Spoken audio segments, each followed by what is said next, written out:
కృపలతో దుర్గమును స్థాపించువాడవు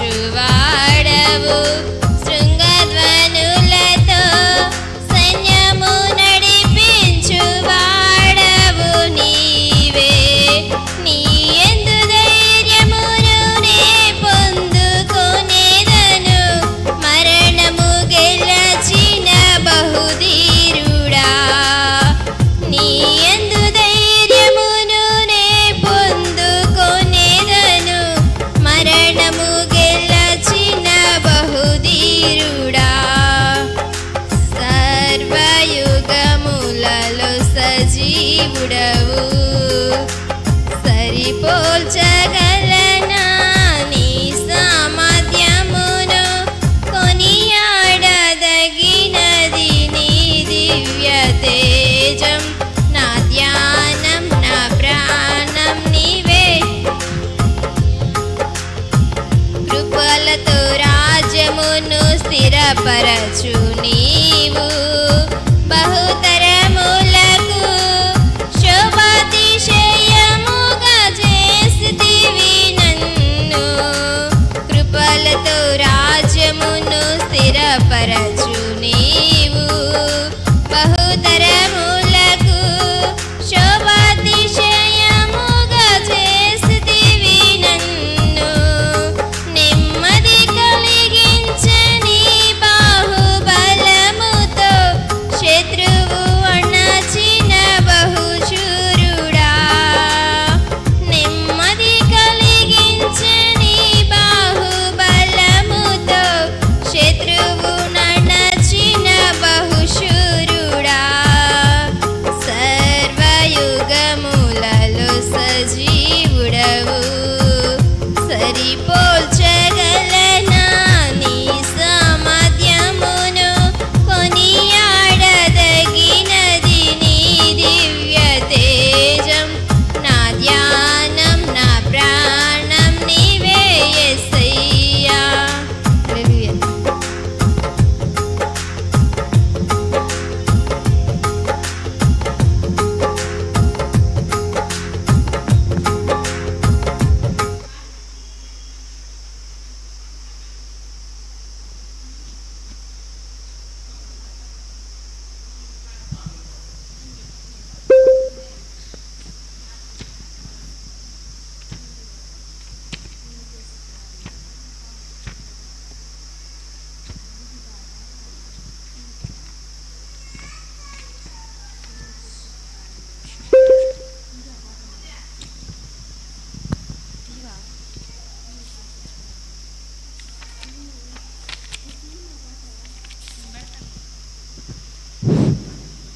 నీవు చేసిన ఉపకారములకు నేనేమి చెల్లింతును నీవు చేసిన ఉపకారములకు నేనేమి చెల్లింతును ఏడాది దూడలనా ఏడాది పొట్టేళ్ళనా ఏడాది దూడలనా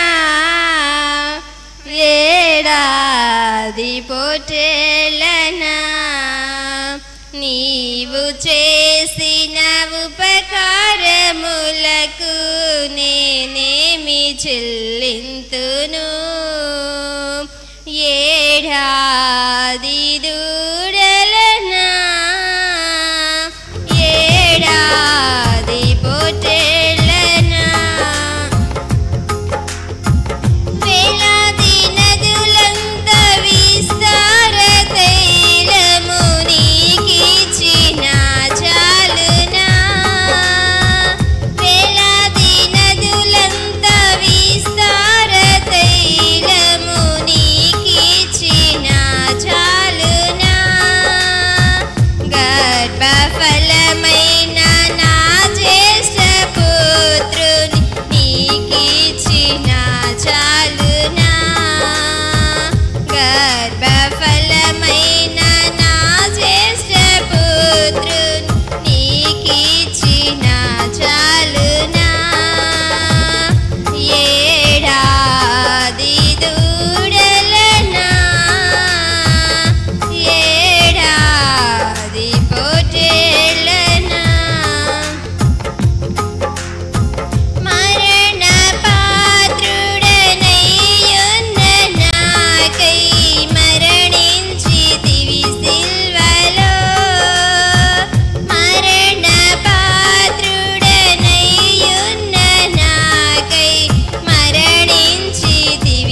మంచిది. మరి సమయంలో పాటలింతటితో ముగించుకొని వాక్య భాగంలోనికి వెళ్ళబోయే ముందుగా మనందరం ఒకసారి లేచి నిలబడదాం.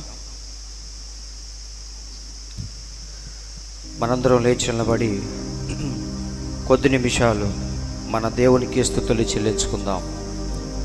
పరిశుద్ధుడా, పరిశుద్ధుడా, కృపగల దేవా, జీవము కలిగిన యేసయ్య, మీ పరిశుద్ధమైన ప్రశస్తమైన నామానికి ఈ ఉదయకాల సమయంలో మీకెంతగానో స్తుతులు, స్తోత్రములు, స్తోత్రములు, స్తోత్రములు ప్రభువా. ఆకాశ మహాకాశములు పట్టచాలనంత సర్వోన్నతుడైన దేవా, మీ పరిశుద్ధమైన ప్రశస్తమైన నామానికి ఈ ఉదయకాల సమయంలో మీకెంతగానో స్తోత్రములు, స్తోత్రములు, స్తోత్రములు, స్తోత్రములు ప్రభువా అని ప్రతి ఒక్కరు కొద్ది నిమిషాలు మన దేవుణ్ణి స్తుతిద్దాం, ఆయన నామాన్ని గొప్ప చేద్దాం.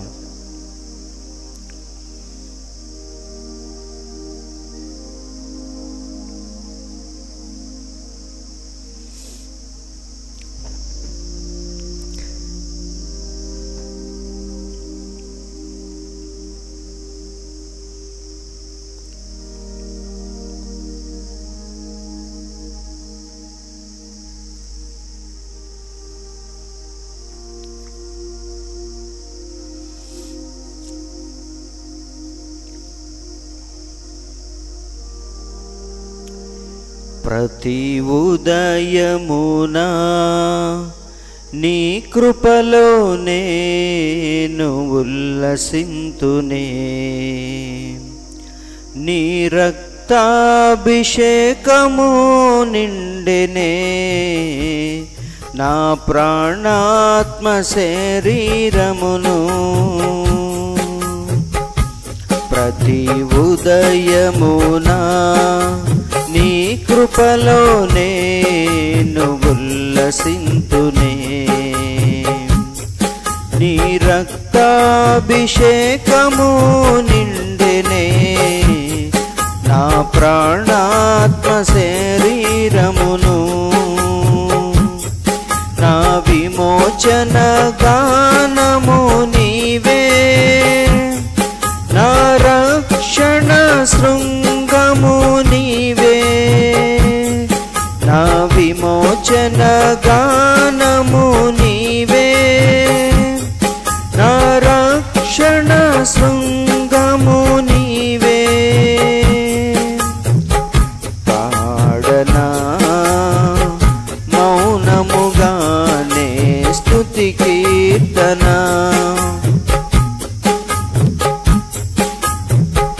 చూడనా ఊరకనే నిలిచి నీ పరాక్రమ కార్యములు. యేసయ్యా నీతో సహజీవనము నాశలు తీర్చి తృప్తి పరచెనే. పాడనా మౌనముగానే స్తుతి కీర్తన.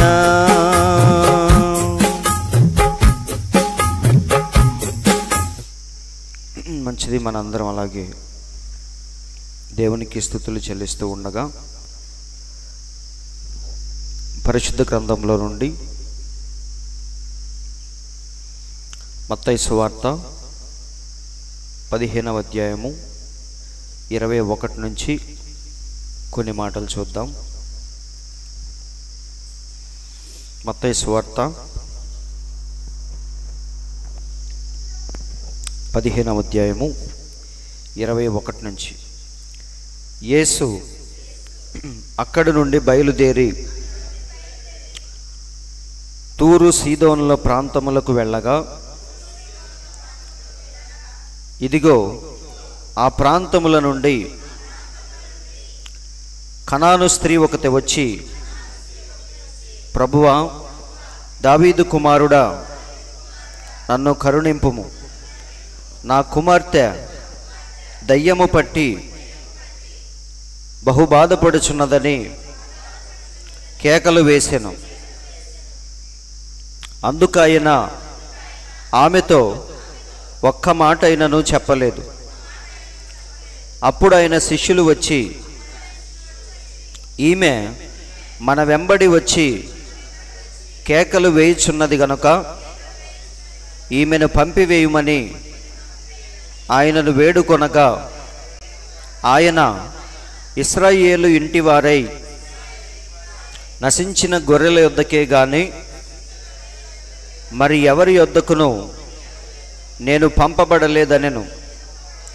అయినను ఆమె వచ్చి ఆయనకు మొక్కి, ప్రభువా, నాకు సహాయము చేయమని అడిగాను. అందుకు ఆయన పిల్లల రొట్టె తీసుకొని కుక్క పిల్లలకు వేయుట యుక్తము కాదని చెప్పగా, ఆమె, నిజమే ప్రభువా, కుక్క పిల్లలు కూడా తమ యజమానుల బెల్ల మీద నుండి పడు మొక్కలు తినును గదా అని చెప్పాను.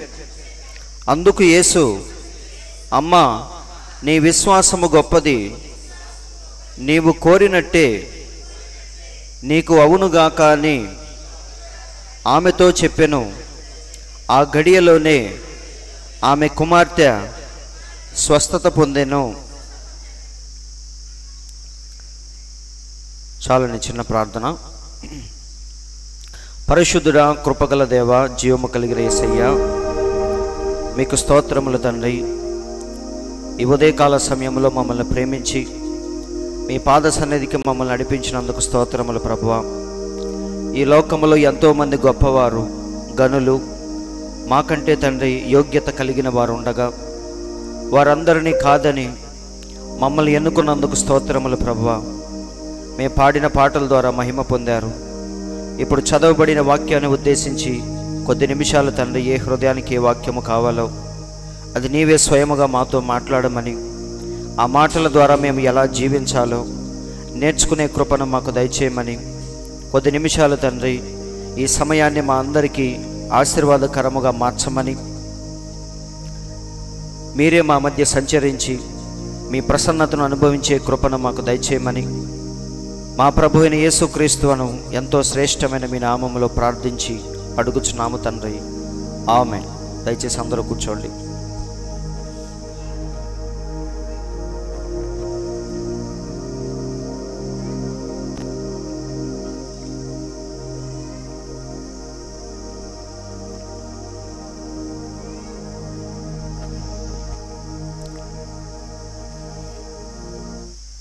మంచిది. దేవుని పరిశుద్ధ నామానికి స్తోత్రములు. వచ్చిన మీ అందరికీ నా వందనాలు. మరి ఈ సమయంలో చదవబడిన వాక్యాన్ని ఉద్దేశించి కొద్ది నిమిషాలు ఈ కాలపు ప్రవక్త బోధించిన ఒక చిన్న అంశం, వీడని పట్టుదల అనే అంశంలో నుండి కొన్ని ప్రాముఖ్యమైన విషయాలు మనం మాట్లాడుకుందాం. మనందరం వినటానికి సిద్ధంగా ఉన్నారు కదా? మరి నిజంగా దేవుడు తన ప్రవక్త ద్వారా ఎన్నో ప్రాముఖ్యమైన విషయాలను ఆయన బయలుపరుస్తూ, మరి ప్రవక్త ద్వారా ఎన్నో విషయాల్ని తన వధువుకి ఆయన వివరిస్తూ, వధువుని ఎత్తబాటు కొరకు ఆయన సిద్ధపరుస్తూ ఉన్నాడు. మనం ఎక్కడ జీవిస్తున్నామంటే రాకడ దినాల్లో మనం జీవిస్తున్నాం. ఇంకా చెప్పాలంటే రాకడ గుర్తులు జరుగుతున్న దినాల్లో ఈరోజు మనం జీవిస్తూ ఉన్నాం. ఎక్కడ చూసినా సరే యుద్ధ వాతావరణంలోనే ఈరోజు ప్రపంచం ఉంది. ప్రతి దేశము కూడా ఈరోజు యుద్ధ వాతావరణంలో ఉందని పొద్దున్నే లేస్తే మనం పేపర్లో, యూట్యూబ్లో ఎక్కడ పడితే అక్కడ చూస్తున్నాం. ప్రతి దేశం. ఎందుకంటే ఇవన్నీ రాకడ గుర్తులు జరుగుతున్న దినాలన్నీ ప్రతి క్రైస్తవుడు తెలుసుకోవాలి. అంతేకాదు కానీ ఈ కాలపు ప్రవక్త మరి ఏమేమైతే చెప్పాడో ప్రవచనాలు కానీ వాటన్నిటినీ దేవుడు నెరవేర్పులోకి తీసుకొస్తున్న దినాల్లో ఈరోజు మనం జీవిస్తూ ఉన్నాం. మన ప్రవక్త ఆల్రెడీ ఒకసారి లాస్ ఏంజల్స్ ఎలా తగలబడిపోయిద్దో అనేక సార్లు చెప్పాడు ఆయన. మరి ప్రవక్త చెప్పినట్టుగానే లాస్ ఏంజల్స్ ఈరోజు ఖాళీ బూడిదైపోవటం మనం చూస్తున్నాం. అలాగే మరొక ప్రాముఖ్యమైన విషయం కూడా చెప్పాడు మన ప్రవక్త. ఆయన ఏమన్నాడంటే అంత్యకాలంలో చివరి దినాల్లో యునైటెడ్ స్టేట్స్ నుంచి అంటే అమెరికా నుంచి ఒక పోప్ని ఎన్నుకుంటారని మన ప్రవక్త ముందుగానే చెప్పాడు. మరి ఆ ప్రవచనం కూడా రీసెంట్గా నెరవేరింది. మనందరికీ తెలుసు, పోప్ ఫ్రాన్సిస్ చనిపోయాడు. పోయిన నెలలో ఈస్టర్ టైంలో ఆయన చనిపోయాడు. అయితే ఆయన బదులుగా మరొక పోప్ని ఎన్నుకోవటానికి అందరూ సిద్ధపడ్డారు. అయితే ప్రవక్త చెప్పినట్టుగా కొత్తగా వచ్చే పోప్ అమెరికా నుండి వస్తాడని ఆయన ముందుగానే ప్రవచించాడు. ఆయన చెప్పినట్టుగానే ఎగ్జాక్ట్గా మరొక పోప్ రాబర్ట్ ఫ్రాన్సిస్ ప్రివోస్ట్ అనే ఈ పోప్ని అమెరికా నుంచి ఎన్నిక చేశారు. సో ప్రవక్త ఇది 54వ సంవత్సరంలో, మరి ఇక్కడ నేను పెట్టాను, తర్వాత మీరు చదువుకోండి. పరిశుద్ధాత్మ యొక్క కార్యాలు అనే ప్రసంగంలో మన ప్రవక్త చాలా స్పష్టంగా చెప్పాడు. ఏమనంటే, చివరి దినాల్లో మరి సంఘములన్నీ కలిసి ఒక సమైక్యగా తయారవుతాయని, అమెరికా నుండి ఒక పోప్ని ఎన్నుకుంటారని, దాని తర్వాత మృగము యొక్క ముద్ర అనేది బయటకు వస్తుందని చాలా చక్కగా చెప్పాడు. కాబట్టి మృగము యొక్క ప్రతిమను, మృగము యొక్క ముద్రను తయారు చేసే ఈ దినాల్లో దేవుని యొక్క శరీరం అనే వధువు సంఘము కూడా మత శాఖల నుంచి దేవుని పిల్లలందరూ కూడా బయటకు వచ్చి వారు కూడా వధువు సంఘముగా సిద్ధపడతారని మన ప్రవక్త ఇక్కడ చాలా స్పష్టంగా చెప్పాడు.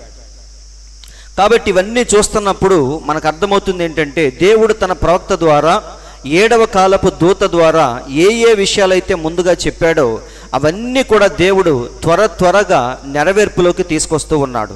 కాబట్టి మనం రాకడ గురుతులు వేగముగా జరుగుతున్న దినాల్లో ఈరోజు మనం జీవిస్తున్నామని ప్రతి ఒక్కరూ ముందు తెలుసుకోవాలి. అవునా? కాబట్టి మనకు కలిగి ఉన్నదాన్ని గట్టిగా పట్టుకునే దినాల్లో ఈరోజు మనం జీవిస్తున్నాం. అవునా? అందరూ దేవుని తెలుసుకున్నారు, అందరూ బాప్తీసం తీసుకున్నారు, అందరూ చర్చికి వెళ్తున్నారు, అన్నీ బాగానే ఉన్నాయి. కానీ ఇవి ఏ దినాలంటే, మనం ఏదైతే కలిగి ఉన్నామో దాన్ని గట్టిగా పట్టుకొని అంతము వరకు నిలబడే సమయంలో ఈరోజు మనం జీవిస్తున్నాం. కాబట్టి చదవబడిన మాటలను ఉద్దేశించి ఒక చిన్న అంశం, పట్టుదల గురించి కొన్ని ప్రాముఖ్యమైన విషయాలు మనం మాట్లాడుకొని ముగించుకుందాం. పట్టుదల అంటే ఏంటి? ఏదైనా ఒక పని స్టార్ట్ చేసామంటే చివరి దాకా దాన్ని విడవకుండా అలాగే పట్టుకొని ఉంటాం. అవునా? ఒక పట్టుదలతో ఒక పనిని ప్రారంభించి చివరి దాకా దాన్ని సక్సెస్ఫుల్గా కొనసాగించడమే పట్టుదల అంటే. అవునా? చాలాసార్లు మనం చెప్తూ ఉంటాం, ఏంట్రా వీడు ఉడుం పట్టు పట్టాడు అని. అంటే దాని అర్థం ఏంటి? పట్టిన దానికి 3 కాళ్ళు అంటాడు, వదలడు. అలాగే మనం ఏమంటాం? పట్టు వదలని విక్రమార్కుల్లాగా పోరాడుతున్నాడు అని. సో ఏదైనా సాధించాలనుకున్నప్పుడు, లేదా ఎక్కువగా ఈ పట్టుదల ఎక్కడ చూస్తాం మనం అంటే, మనకి ఇష్టమైన కార్యాన్ని చేసేటప్పుడు ఈ పట్టుదల మనం చూడొచ్చు. అవునా? మనకి ఇంట్రెస్ట్ లేని విషయాల్లో పట్టుదల మనం చూపించాం. కానీ మనకి బాగా ఇంట్రెస్ట్ ఉన్న విషయాల్లో, మనకి బాగా ఇష్టమైన పనుల్లో మనం ఏం చూపిస్తాం? ఈ పట్టుదల అనేది చూపిస్తూ ఉంటాం. కాబట్టి పట్టుదల అనేది జనరల్గా ఎప్పుడు చూపిస్తారు మనుషులంటే, వారికి ఎంతో ఇష్టమైన పని చేసేటప్పుడు ఈ పట్టుదల కలిగి ఉంటారు వాళ్ళు. ఎవరు ఎన్ని చెప్పినా సరే ఎవరి మాటలు పట్టించుకోకుండా చివరి దాకా కష్టపడి పట్టుదలతో పోరాడి ఒకరోజు దాన్ని సాధిస్తారు. ఎప్పుడు అలా ఉంటారంటే, వాడికి ఇష్టమైన పని చేసేటప్పుడు ఇలాంటి పట్టుదల కలిగి ఉంటారు. అలాగే ఏదైనా ప్రాముఖ్యమైన పని చేసేటప్పుడు, అవునా, ఏదైనా ఫైనల్ ఎగ్జామ్కి మనం ప్రిపేర్ అయ్యేటప్పుడు, ఏదైనా ఇంపార్టెంట్ ఇంటర్వ్యూకి మనం వెళ్ళేటప్పుడు దాన్ని మనం ఎలా చేస్తాం? చాలా జాగ్రత్తగా పట్టుదలతో అడుగులు అడిగేసుకుంటూ ప్రతి విషయంలో జాగ్రత్తగా ఉంటాం. కాబట్టి మనకిష్టమైన పని చేసేటప్పుడు, లేదా ప్రాముఖ్యమైన పని చేసేటప్పుడు, లేదా ప్రమాదకరమైన పని చేసేటప్పుడు కూడా మనం ఎలా ఉంటాం? చాలా పట్టుదలగా ఉంటాం. అవునా? పట్టుదల, దీక్ష, కృషి ఉంటే మనం సాధించలేనిది ఏదీ లేదని చిన్నప్పుడు మాస్టర్లు మనకి చెప్తా ఉన్నారు. అవునా? ఇది ఎప్పుడు చూపిస్తామంటే, మనకెంతో ఇష్టమైన పని చేసేటప్పుడు, లేదా ప్రాముఖ్యమైన పని చేసేటప్పుడు, లేదా ప్రమాదకరమైన పని. ప్రమాదకరమైందంటే ఏంటి? ఇప్పుడు హీటర్ తీసుకెళ్ళి వాటర్లో పెడితే ఏమైద్ది? చక్కగా వేడి నీళ్ళు అవుతాయి. అదే వాటర్లో మనం చేయి పెడితే ఏమైద్ది? కాలిపోయి చచ్చిపోతాం మనం. సో కరెంటు వల్ల ఎంత ఉపయోగం అయితే ఉందో అంత ప్రమాదం కూడా ఉంది. కాబట్టి అలాంటి పనుల్లో మనం వ్యవహరించేటప్పుడు చాలా పట్టుదలగా, చాలా కాన్సన్ట్రేట్ చేసి, చాలా జాగ్రత్తగా ముందుకెళ్తాం. అవునా? అయితే నేను ఎందుకు ఈ విషయాలు చెప్తున్నానంటే, దేవుని పిల్లలు కూడా వారికి ఇష్టమైన పని ఏంటంటే దేవుని పని మాత్రమే. అవునా? దేవుని పిల్లలకి ఇష్టమైన పని ఏంటి? దేవుని పనే. దేవుని పిల్లలకు ప్రాముఖ్యమైన పని ఏంటి? దేవుని పనే. దేవుని పిల్లలకి అత్యంత ప్రమాదకరమైన పని ఏదంటే దేవుని పనే. అవునా? కాబట్టి దేవునికి, దేవుని పిల్లలకి ఇష్టమైంది ఏంటి? అందుకే ఆయన మార్తా మరియల దగ్గరికి వెళ్ళినప్పుడు ఒక ఆమె ఏమో వంటలు వండుకుంటా అటు ఇటు తిరుగుతుంది, ఒక ఆమె మాత్రం కూర్చొని వాక్యం వింటుంది. ఎందుకంటే ఆమెకి ఇష్టమైంది ఏంటి? ఆ మాటలు వినటం అనేది ఆమెకి ఇష్టమైంది. అవునా? కాబట్టి దేవుని పిల్లలకి ఇష్టమైన పని ఏంటంటే దేవునికి సంబంధించిన కార్యాలు అవి ఏవైనా సరే, వాక్యం చెప్పటం కానీ, ప్రార్థన చేయటం కానీ. కొంతమందికి ప్రార్థన చేయటం అంటే చాలా ఇష్టం. ఎప్పుడు దేవుని సన్నిధిలో గడుపుతూ ఉంటారు, ఖాళీ ఉన్నప్పుడల్లా ప్రేయర్ చేసుకుంటూ ఉంటారు. కొంతమందికి పాటలు పాడటం అంటే చాలా ఇష్టం. ఖాళీ దొరికినప్పుడల్లా దేవుని పాటలు మంచి మంచివి వాళ్ళు రాసుకొని వాటిని ప్రాక్టీస్ చేస్తూ ఉంటారు. ఇలా ఏదైనా సరే దేవునికి సంబంధించిన పనుల్లో మనం ఎలా ఉండాలి? చాలా పట్టుదల కలిగి నిష్టగా జాగ్రత్తగా మనం చేయాలి. అందరూ ఆలకిస్తున్నారండి. కాబట్టి సహోదరులారా, వాక్యాన్ని నెరవేర్చడం, దేవునికి సంబంధించిన పనుల్లో మనం ఉంటాం, ఇవి మనకెప్పుడు కూడా ప్రాముఖ్యమైన పనులుగా ఉండాలి. దేవుని పిల్లలకి ఇష్టమైన పని, ప్రాముఖ్యమైన పని, అలాగే ప్రమాదకరమైన పని కూడా దేవుని పనే. ఎందుకంటే ఆకతాయితనంగా, ఇష్టానుసారంగా మనం దేవునితో వ్యవహరిస్తే ఆ వాక్యం ఏం చేసిద్ది? మరి ఏ దేవుడైతే ఇశ్రాయేలుల్ని ఐగుప్తు నుండి విడిపించాడో అదే దేవుడు వాళ్ళందరినీ అరణ్యములో ఏం చేశాడు? దిక్కులేని చావు చచ్చిపోయేటట్టుగా చేశాడు. కాబట్టి వాక్యం అనేది ఎంత శక్తివంతమైందో వాక్యము అంతే ప్రమాదకరమైంది కూడా. కాబట్టి వాక్యముతో వ్యవహరించేటప్పుడు మనం ఎలా ఉండాలి? చాలా జాగ్రత్తగా ఉండాలి. వింటున్నారండి? అందుకే మన ప్రవక్త ఏమంటున్నాడో చూద్దాం. మరియు ఆయన వాక్యమందే ఆయనను మీరు అంగీకరించవలెను. అవునా? మనకున్న ఆధారం ఏంటి? ఈరోజు వాక్యమే. ఎందుకు అలా బతుకుతున్నామంటే మనం ఏం చెప్తాం? వాక్యము ఎలాగూ సెలవిస్తుంది. అందరూ వింటున్నారండి? ఎందుకు ఈ చర్చికి వెళ్తున్నావు అంటే మనం ఏం చెప్తాం? వాక్యము ఎలాగో సెలవిస్తుంది. ఎందుకు ఈ బాప్తిసమే తీసుకుంటున్నావు? వాక్యము ఎలాగూ సెలవిస్తుంది. అందరూ ఆలకిస్తున్నారండి? ఎందుకు లోకస్తుల్లాగా నువ్వు బతకట్లేదు అంటే మనం ఏం చెప్తాం? వాక్యము ఇలాగ సెలవిస్తుంది కాబట్టే మా జీవితాన్ని ఇలా మలుచుకున్నాం అని ప్రతి దానికి మనం ఏం చూపిస్తామంటే మనం దేని మీద ఆధారపడుతున్నామంటే వాక్యము మీద, దేవుడిచ్చిన మాట మీద మన జీవితాలను, కుటుంబాలను మనం ఏం చేసాం? ఆధారపడి దాని మీదే మనం ముందుకెళ్తా ఉన్నాం. అదే ప్రవక్త అంటున్నాడు, ఆయన వాక్యమందే ఆయనను మీరు అంగీకరించవలెను, మరియు ఎవరేమి చెప్పినను అక్కర్లేదు. మీరు ఏ విధమైన అనుభూతి చెందుతున్నారో లేక మీరు పొందిన అనుభూతితో దీన్ని మీరు ఏమీ చేయలేరు. ప్రవక్త అంటున్నాడు, మీ అనుభూతితో దేవునికి అనవసరం. మనుషులు ఎప్పుడు వాడు మంచి మూడ్లో ఉంటే శత్రువు కూడా మిత్రుల్లాగా కనపడతా ఉంటాడు. అవునా కాదా? మనం మంచి మూడ్లో ఉన్నప్పుడు రోడ్డు మీద ఎవరు కనిపించినా ఏం చేస్తాం? మనం స్మైలింగ్ ఫేస్తో పలకరిస్తూ ఉంటాం. చిరాకులో ఉన్నప్పుడు మనకు నచ్చిన వాళ్ళు కనపడినా పక్కెళ్ళి అన్నట్టుగా మనం వెళ్ళిపోతూ ఉంటాం. అవునా? తర్వాత వచ్చి ఏమంటాం? అప్పుడు ఏదో నేను చిరాకులో ఉన్నాను, తప్పైపోయిందని చెప్పి మళ్ళీ. సో మన మూడ్ని బట్టి, మనం ఉండే పరిస్థితులను బట్టి మనం ఎప్పుడు కూడా వ్యవహరిస్తూ ఉంటాం. కానీ ప్రవక్త ఏమంటున్నాడంటే వాక్య విషయంలో మాత్రం నీ ఫీలింగ్స్తో సంబంధం లేదు, నీ మూడ్తో సంబంధం లేదు, నీ అనుభూతితో సంబంధం లేదు. వాక్యం ఇలా చెప్పిందంటే దాన్ని నువ్వు నమ్మి తీరాల్సిందే, వేరే ఆప్షన్ లేదు. వింటున్నారండి? వాక్యం వినాలన్నా మనకేం కావాలి? మంచి మూడ్లో మనం వస్తేనే వాక్యం వింటాం. చిరాకుల్లో వస్తే ఒక సహోదరుడు, అంటే మనకు తెలిసిన ఆయనే, పాపం పుట్టాడు, దుఃఖంలో వచ్చి కూర్చున్నాడు. ఆయన వాక్యం చదవమన్నా చదవట్లేదు, కనీసం పాస్టర్ గారి వైపు చూడట్లేదు. అలా కూర్చుని ఆలోచిస్తా దిగాలుగా ఉన్నాడు. కాసేపు చూసిన తర్వాత నాకు అర్థమైంది ఆయన ఆల్రెడీ ప్రాబ్లమ్స్లో ఉన్నాడు, పాపం వాటి గురించి ఆలోచిస్తున్నాడు అని. నిజమే, అది మన మూడ్ని బట్టి మనం ఏం చేస్తాం? డల్గా అప్పుడప్పుడు కూర్చుంటాం. కానీ ప్రవక్త ఏమంటున్నాడంటే వాక్య విషయంలో లేదా దేవుడు మాట్లాడేటప్పుడు మన మూడ్తో, మన అనుభూతులతో సంబంధం లేదు. దాన్ని మనం ఏం చేయాలి? అంగీకరించాలి, దానికి ఆమేనని చెప్పి తీరాల్సిందే, దాన్ని మనం విశ్వసించాల్సిందే అని ప్రవక్త అంటున్నాడు. అవునా?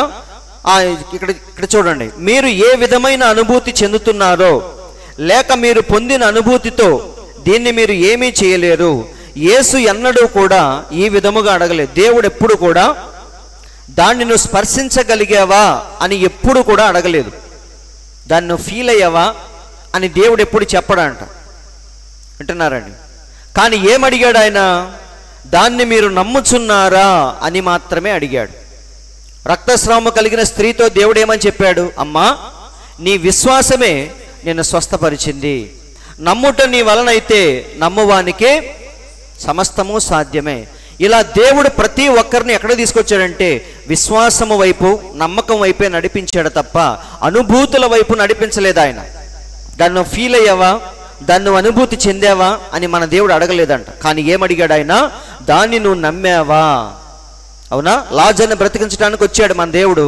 అప్పుడు మార్తతో ఒక మాట అన్నాడు. ఏమని? పునరుద్ధానము జీవము నేనే, నా యందు విశ్వాసం ఉంచువాడు చనిపోయినా బ్రతుకుతాడు, ఈ మాటను నమ్ముచున్నావా అని అడగలేదా?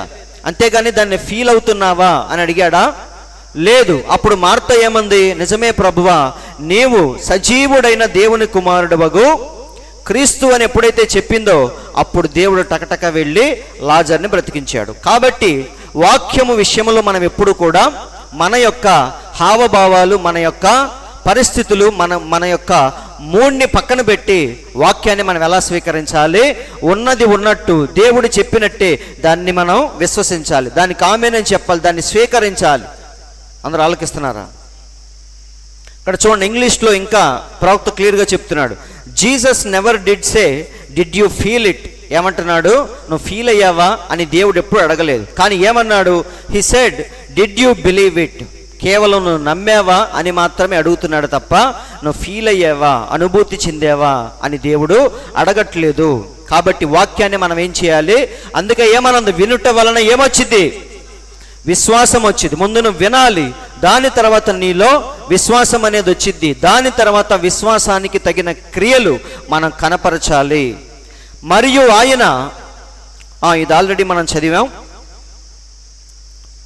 ఇక్కడ చూడండి, మరియు మీరు, ఇంపార్టెంట్ మాట, మరియు మీరు ఏ శోధనల్లో ఉన్నా కానీ దాన్ని మీరు అంగీకరించే తీరవలయును.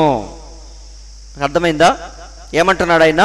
మీరు ఏ శోధనల్లో ఉన్నా సరే, ఇప్పుడు కాదులే, మనం ఏమంటాం చెప్పండి? కూర్చొని వాక్యం వినాలంటే ఇప్పుడు మూడ్ బాగాలేదు, చర్చికి వెళ్ళాలంటే ఈరోజు బాగాలేదు, మనసులో ఏదో గలిబిలిగా ఉంది, అందుకే నేను దేవుని దగ్గరికి రాను. అవునా? ఇలాంటి కారణాల చేత మనం దేవుణ్ణి అప్పుడప్పుడు పక్కన పెడతా ఉంటాం. అయితే ప్రవక్త అంటున్నాడు, మీరు ఏ శోధనల్లో ఉన్నా సరే మీరు దాన్ని అంగీకరించే తీరవలయును. అందరూ వింటున్నారండి? వాక్య విషయంలో దేవుని పిల్లలు అలా ఉంటారు, మనం కూడా అలాగే ఉండాలి. మన ప్రవక్త ఒకసారి ఒక పెద్ద అయిన ముసలాయన అర్జెంటుగా హాస్పిటల్కి రమ్మని అడుగుతాడు. వాళ్ళ అబ్బాయి యవ్వనస్తుడు, పెళ్లి కాలేదు ఇంకా, ఆయన మరణావస్థలో ఉంటాడు, ఐసీయూలో ఉంటాడు. రేపో మాపో కాసేపట్లో చనిపోయే స్థితిలో ఉంటాడు. వెంటిలేటర్ పెట్టి ఐసీయూలో పెడతారు. కానీ శ్వాస అనేది ఆయనకి సరిగ్గా అందదు. డాక్టర్లు అందరూ చెప్పేస్తారు కాసేపట్లో చనిపోతాడు. ఎంతసేపు ఉంటాడో ఎవరికీ తెలియదు. అలాంటి సమయంలో ఆ వృద్ధుడు ఏం చేశాడంటే మన ప్రవక్తని ఎమర్జెన్సీగా ప్రార్థన చేయటానికి పిలుస్తాడు. మన ప్రవక్త అడావుడిగా హాస్పిటల్కి వెళ్తాడు ప్రార్థన చేయటానికి. వెళ్ళినప్పుడు అక్కడ డాక్టర్ ఏమంటాడంటే లోపలికి రావద్దు అంటాడు. ఐసీయూలోకి ఎవరిని పెడితే వాళ్ళని రానివ్వరు కదా, మన ప్రవక్తను కూడా రావద్దు అంటాడు. లేదు, నేను ప్రార్థన చేయాలి, నన్ను లోపలికి అనుమతించండి అన్నప్పుడు ఆయన అంత మాత్రం కూడా అనుమతించడు. ఎందుకంటే నువ్వు వచ్చి ప్రార్థన చేసినా వేస్ట్. ఇంకాసేపట్లో ఆ ప్రాణం ఏమైపోద్ది? చనిపోద్ది. కాసేపట్లో చనిపోతాడు. ఇప్పుడు నువ్వు వచ్చి ప్రార్థన చేయటం వల్ల ఒరిగేది ఏం లేదు. పైగా లోపలికి నువ్వు రాకూడదు, ఇది ఐసీయూ, నువ్వు అక్కడే ఉండు అంటాడు. అయినా సరే ప్రవక్త లేదు లేదు నేను వెళ్ళాలి, ఎందుకంటే వాళ్ళ తండ్రి నన్ను ఎంతో బతిమిలాడి విశ్వాసముతో రమ్మని అడిగాడు. కాబట్టి నేను లోపలికి వెళ్ళాలని అడిగినప్పుడు డాక్టర్ ఏమంటాడంటే సరే నువ్వు లోపలికి రావాలంటే సంతకం చేసి లోపలికి వెళ్ళు అని అడుగుతాడు. అప్పుడు మన ప్రవక్త సంతకం చేసి లోపలికి వెళ్తాడు. వెళ్ళిన తర్వాత ఆ పేషెంట్ దగ్గరికి వెళ్ళి, యవనస్తుడి దగ్గరికి వెళ్ళి ఆ బెడ్ పక్కనే మోకరించి మన ప్రవక్త మోకాళ్ళ మీద ఎంతో కన్నీరు గార్చి ప్రార్థన చేస్తాడు. ఎప్పుడైతే ఆయన ప్రార్థన చేస్తున్నాడో ఆ వృద్ధుడికి, అంటే వాళ్ళ నాన్నకి విశ్వాసం వచ్చేసింది. ఇక నా కుమారుడు బతికినట్టే, నా కుమారుడికి చావే లేదని ఆయన వెంటనే ఆ కుమారుడు బతికినట్టే ఫీల్ అయిపోతాడు. అందరూ ఆలకిస్తున్నారండి. అంటే పూర్తిగా నమ్మేశాడు, ప్రవక్త వచ్చి ప్రార్థన చేశాడు కాబట్టి మా అబ్బాయి బతికేశాడు అని చాలా ఆనందిస్తూ ఉంటాడు. చాలా థ్యాంక్స్ బ్రదర్, ఇక మా ఓడు బతికినట్టే, ఇక మా ఓడు స్వస్థత పొందినట్టే అని చెప్తున్నప్పుడు పక్కన నర్సు ఉండి ఈ మాటలన్నీ వింటూ ఉంటుంది. విని ఆమె అనుకుంటుంది, పిచ్చోళ్ళకిలాగా ఉన్నారు వీళ్ళు, కాసేపట్లో చనిపోతాడు, మేమందరం ఆశలు వదిలేసాం. అవునా? అక్కడ మానిటర్లో చూడు ఏం కనపడుతుందో, ఆయన అసలుకి ఏమి శ్వాస తీసుకోలేకపోతున్నాడు, ఏదో మిషన్ మీద అలా ఆడుతూ ఉన్నాడు, కాసేపట్లో చనిపోతాడు. కానీ ముసలాయన ఏం చేస్తున్నాడు? నా కుమారుడు బతికేశాడు, దేవుడు ఆయన స్వస్థపరిచేశాడు, థ్యాంక్స్ బ్రదర్ అని చెప్పేసి ఇద్దరు మాట్లాడుకుంటా ఉన్నారు. అప్పుడు నర్సు వచ్చి చెప్తుంది, ఏమనంటే చూడండి, మరియు నేను లోపలికి వెళ్ళాను, ఆ బాలుడు చాలా బాధతో శ్వాసను పీల్చుచుండెను, మరియు అతడు 2 రోజులుగా స్పృహ లేకుండా పండుకొని ఉండెను. గొప్ప విజ్ఞాన పరిశోధనల ద్వారా మందులను తయారు చేయుటకు దేవుడు మానవుణ్ణి అనుమతించినను ఈ వ్యాధిగ్రస్తులకు వైద్యులు ఎందుచేతన ఏమీ చేయలేకపోతున్నారనేది నాకు అర్థమగుటలేదు. ప్రవక్త అంటున్నాడు, దేవుడు మనిషికి ఎంతో జ్ఞానం ఇచ్చాడు, ఆ జ్ఞానముతో ఏవేవో మందులు కనుక్కుంటున్నారు, శస్త్రచికిత్సలు, రోబోటిక్ సర్జరీస్ ఎన్నో చేస్తున్నారు, కానీ ఒక మనిషిని ఫైనల్గా ఎందుకు బతికించలేకపోతున్నారు అని మన ప్రవక్త ఆలోచిస్తున్నాడు. అయితే నర్సు ఏమందో చూడండి. మరియు ఆ చిన్న నర్సు చుట్టూ చూసి ఆమె నా వైపు చూశాను, ఆమె చెప్పాను, మీరు వైద్యుల ఆజ్ఞలను తప్పుగా అపార్థము చేసుకున్నారని నేను అనుకొనుచున్నాను. ఆమె చెప్పాను, ఏమని? మీరు తప్పుగా అర్థము చేసుకుని ఉన్నారని నేను అనుకొనుచున్నాను, ఆ బాలుడు చనిపోవుచున్నాడు. ఆ నర్సు ఏమంది? మీ ప్రార్థన మంచిదే, బతకాలని కోరుకోవటంలో తప్పు లేదు, కానీ ఆ పిల్లాడు చనిపోతున్నాడు అని చెప్పింది. అయితే ఆ వృద్ధుడు ఏం చెప్పాడో చూడండి. ఆ వృద్ధుడు చెప్పాను, లేదు, ఆ బాలుడు చనిపోవటలేదు, అతడు జీవించనయ్యున్నాడు. చూడండి, ఆయనకున్న పట్టుదల ఎలాంటిదో మన ప్రవక్త చెప్తున్నాడు. పరిస్థితులన్నీ ఎలా ఉన్నాయి? అక్కడ తారుమారుగా ఉన్నాయి. అవునా? అయినా సరే ఆ వృద్ధుడు ఏమంటున్నాడు? నా బాలుడు, నా కుమారుడు జీవించనయ్యున్నాడు. వింటున్నారండి? అయితే నిజంగానే ఆ పిల్లవాడు, చాలా జాగ్రత్తగా చూడండి, ప్రవక్త ప్రార్థన చేసి వెళ్ళిపోయిన తర్వాత 2-3 రోజుల వరకు ఆ పరిస్థితి అలాగే ఉంది, ఏమీ తేడా కనిపించలేదు. వింటున్నారండి? మనం ఏం కోరుకుంటామంటే మంత్రాలకి వెంటనే చింతకాయలు రాలినట్టుగా మనం ప్రార్థన చేసి వెళ్ళిపోగానే స్వస్థత వచ్చేయాలి అనుకుంటాం. కానీ దేవుని కార్యాలు ఎప్పుడు కూడా చాలా పర్ఫెక్ట్గా ఉంటాయి. ఏదో మనం తూతూ మంత్రంలాగా దేవుడు ఎప్పుడు చేయడు. ఆయన ప్రార్థన చేసి వెళ్ళిపోయిన తర్వాత 2 రోజుల వరకు అదే పరిస్థితిలో అదే బెడ్ మీద అలాగే ఉన్నాడు. కానీ క్రమక్రమంగా ఏమైందంటే దేవుడు తన శరీరాన్ని పూర్తిగా స్ట్రీమ్ లైన్లోకి తెచ్చేశాడు. ఆ పిల్లవాడు, ఆ బాలుడు స్వస్థత నుండి వివాహము చేసుకొని అతనికి 3 బిడ్డలు కలరు. యవ్వనస్తుడు బతికాడు, పెళ్లి చేసుకున్నాడు, 3 పిల్లలు కన్నాడు. అంతేకాదు కానీ దక్షిణాఫ్రికాలో ఒక మిషనరీగా పనిచేస్తున్నాడు, అంటే సేవ చేస్తున్నాడు ఆయన. అద్భుతమా కాదా? కాబట్టి సహోదరులారా, ప్రవక్త ఏమంటున్నాడంటే ఇక్కడ చదవండి. ఇప్పుడు అది దేన్ని చూపించుచున్నదనగా మీరు వీడని పట్టుదలతో ఉండవలయును. ఆ వృద్ధుడు ఏం చేశాడు?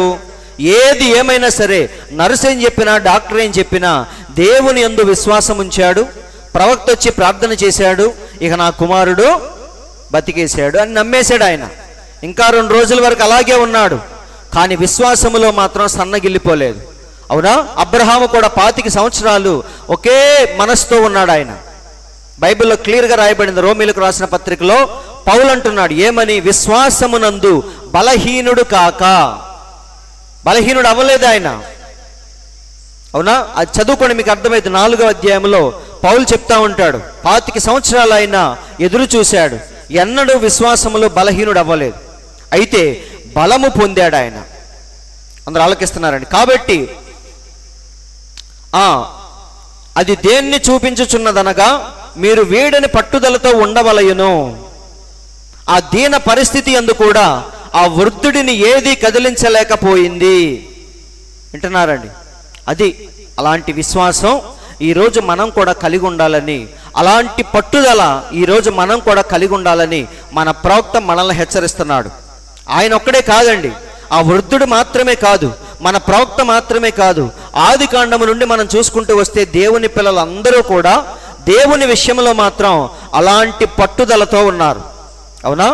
600 అయినా 106 అయినా సరే దేవునితోనే నిలిచి ఉన్నారు దేవుని పిల్లలు.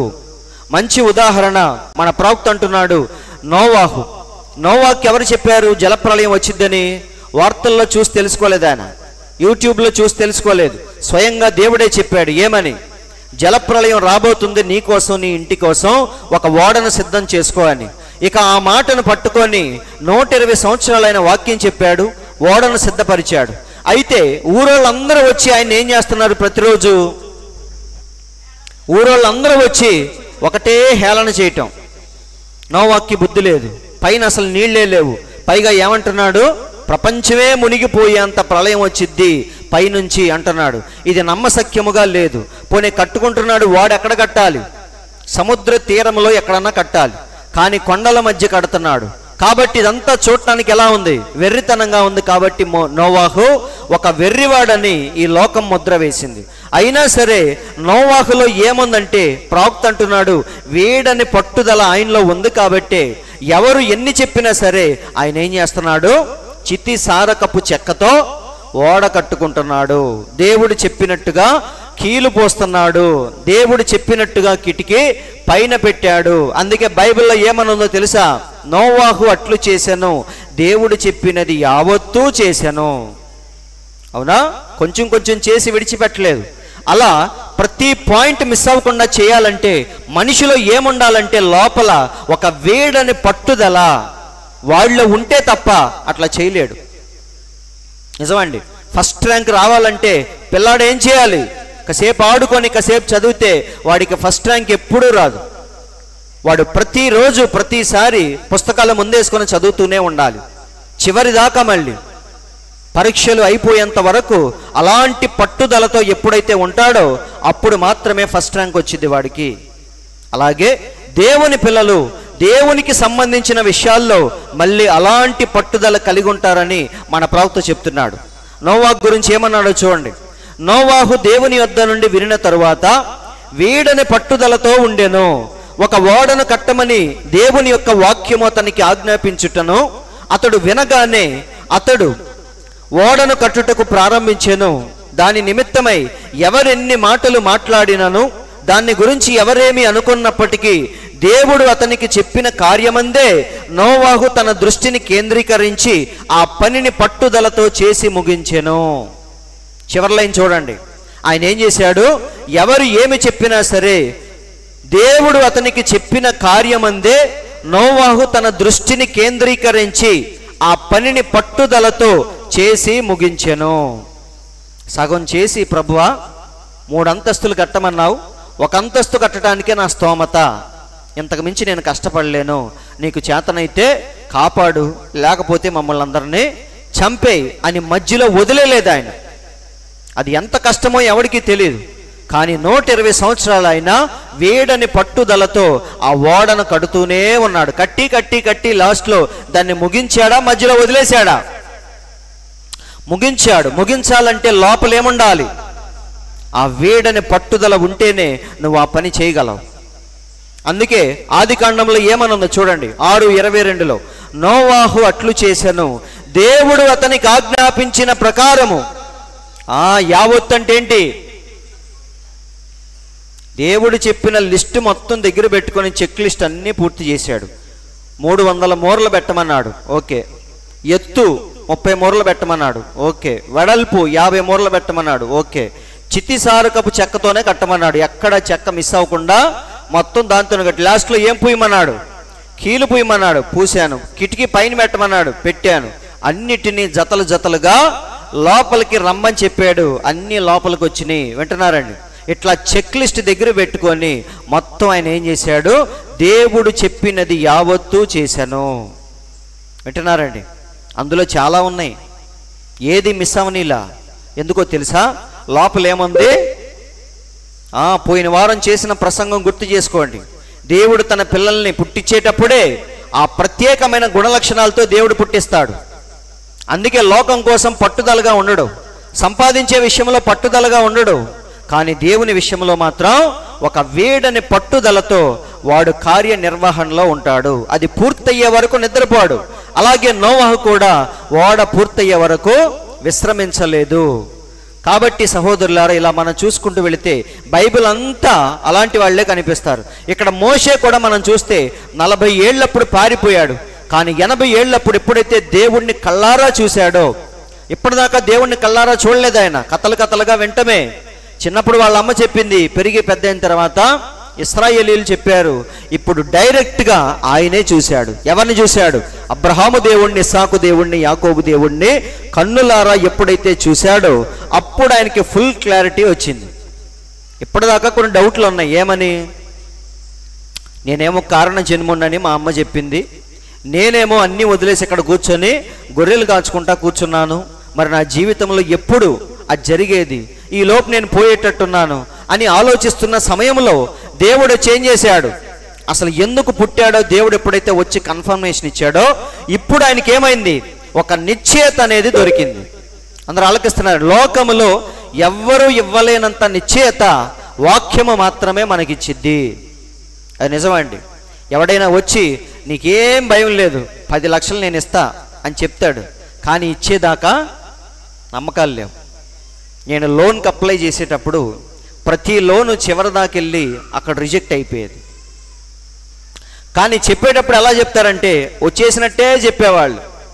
సార్ మీకున్న శాలరీకి, మీకున్న పే స్లిప్స్కి మీకు ఎంతైనా వచ్చిద్దని చెప్పేవాళ్ళు, వచ్చేసినట్టే చెప్పేవాళ్ళు. కానీ లోపల నాకు అనిపిస్తూ ఉండేది, వచ్చినప్పుడు చూద్దాంలే అని. నిజంగానే అది లాస్ట్లో చివరి దాకెళ్ళి అక్కడ ఆగిపోతూ ఉండేది. కాబట్టి మనుషులు భరోసా ఇచ్చే మాటలు ఎన్నైనా చెప్పొచ్చు, కానీ అవేవి కూడా మనకి ఒక నిశ్చయతను ఇవ్వలేవు, ఒక అష్యూరెన్స్ని మనకి ఇవ్వలేవు. కానీ ఎప్పుడైతే మండుచున్న పొదలో దేవుడు వచ్చి మోషేతో మాట్లాడాడో, ఎప్పుడైతే 2 సూచనలు ఇచ్చాడో, ఏంటవి? కన్ఫర్మ్ చేయటానికి దేవుడు 2 సూచనలు ఇచ్చాడు. నీ కర్ర కింద పడే అన్నాడు, పడేస్తే పామైంది. అలాగే నీ చేతిని అక్కడ పెట్టి తీ అన్నాడు, తీయగానే కుష్ఠవ్యాధి వచ్చింది. కాబట్టి ఈ 2 సూచనల్ని దేవుడు ఎప్పుడైతే ఇచ్చాడో మోషేకి ఫుల్ క్లారిటీ వచ్చింది. ఇప్పుడు దేవుడు ఇచ్చిన రాజదండాన్ని, ఆ యొక్క కర్రను తీసుకుని బయలుదేరాడు. ఎక్కడికి? ప్రవక్త అంటున్నాడు, యుద్ధము చేయటానికి వెళ్తున్నాడు. యుద్ధంలో పాల్గొనేది ఎవరు చెప్పండి? 80 ఏళ్ల వయసు ఉన్న వాళ్ళని అసలు యుద్ధ భూమిలోకి తీసుకుంటారా? ఎవ్వడూ తీసుకోడు. యవ్వనస్తుల్ని మాత్రమే తీసుకుంటారు.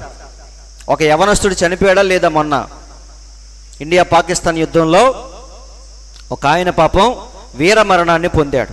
మన ప్రవక్త ఏమన్నాడంటే, దేవుని కోసం బతకాలి, దాని తర్వాత ఇంకొక బెస్ట్ లైఫ్ ఏదంటే దేశం కోసం బతికేదే ఇంకొక నిజమైన జీవితం అని చెప్పాడు. ఏమన్నాడు ఆయన? దేవుని కోసం బతకటం అనేది బెస్ట్ లైఫ్, దాని తర్వాత ఇంకొక ప్రాముఖ్యమైనది ఏంటంటే దేశం కోసం బతకటం అనేది చాలా ప్రాముఖ్యమైనది అని చెప్పాడు. కాబట్టి మరి ఎప్పుడైతే మోషే దేవుణ్ణి అలా చూశాడో అప్పుడు ఆయన కర్ర తీసుకుని బయలుదేరాడు. ఎక్కడికి? అందరూ వచ్చి అడుగుతున్నారంట, మోషే ఎక్కడికి వెళ్తున్నావు? ఎందుకంటే బట్టలు సర్దుకున్నావు, పిల్లల్ని తీసుకున్నావు, భార్యని తీసుకున్నావు, అన్నీ వెంట పెట్టుకొని వెళుతున్నావు, ఎక్కడికి అని అడుగుతున్నారు. అప్పుడు ఏమని చెప్పాడో చూడండి. మోషే, నీవు ఎచ్చటికి వెళ్ళుచున్నావు? అప్పుడు ఆయన చెప్పిన సమాధానం ఏంటి? ఐగుప్తును జయించుటకు మేము వెళ్ళుచున్నాము. దేవునికి స్తోత్రం కలుగునుగాక. ఏమన్నాడు ఆయన? ఐగుప్తును జయించటానికంట. అంటే ముందే కన్ఫర్మ్ అయిపోయాడు. ఏమని? ఐగుప్తు ఖచ్చితంగా నా చేతిలో ఓడిపోద్ది, దాన్ని ఎలాగైనా సరే నేను జయిస్తాను అని. ఇక్కడ చూడండి, కింద లైన్ చూడండి, మీకు ఇంకో మాట అర్థమైంది. ఒకే ఒక్క వ్యక్తి ఎక్కడికి బయలుదేరాడు? ఒకే ఒక్క వ్యక్తి దండయాత్ర. దండయాత్ర అంటే ఏంటి? ఒక పెద్ద సైన్య సమూహముతో వచ్చి మన దేశాన్ని స్వాధీనపరచుకోవటం. అలెగ్జాండర్ ఏం చేశాడు?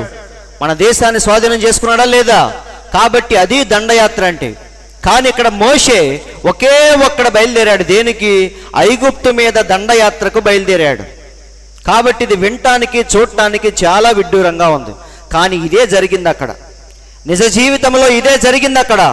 మోషే వెళ్ళాడు, డైరెక్ట్గా ఎవరి ముందు నుంచున్నాడు? ఫరో ముందు నిలబడి నా పిల్లల్ని విడిపిస్తావా, పంపిస్తావా లేదా అని అడిగాడా? లేదా. ఫరో ఒప్పుకోలేదు. అప్పుడు మోషే ఏం చేశాడు? టక్కన కర్ర కింద పడేశాడు. పడేయంగానే ఏమైంది?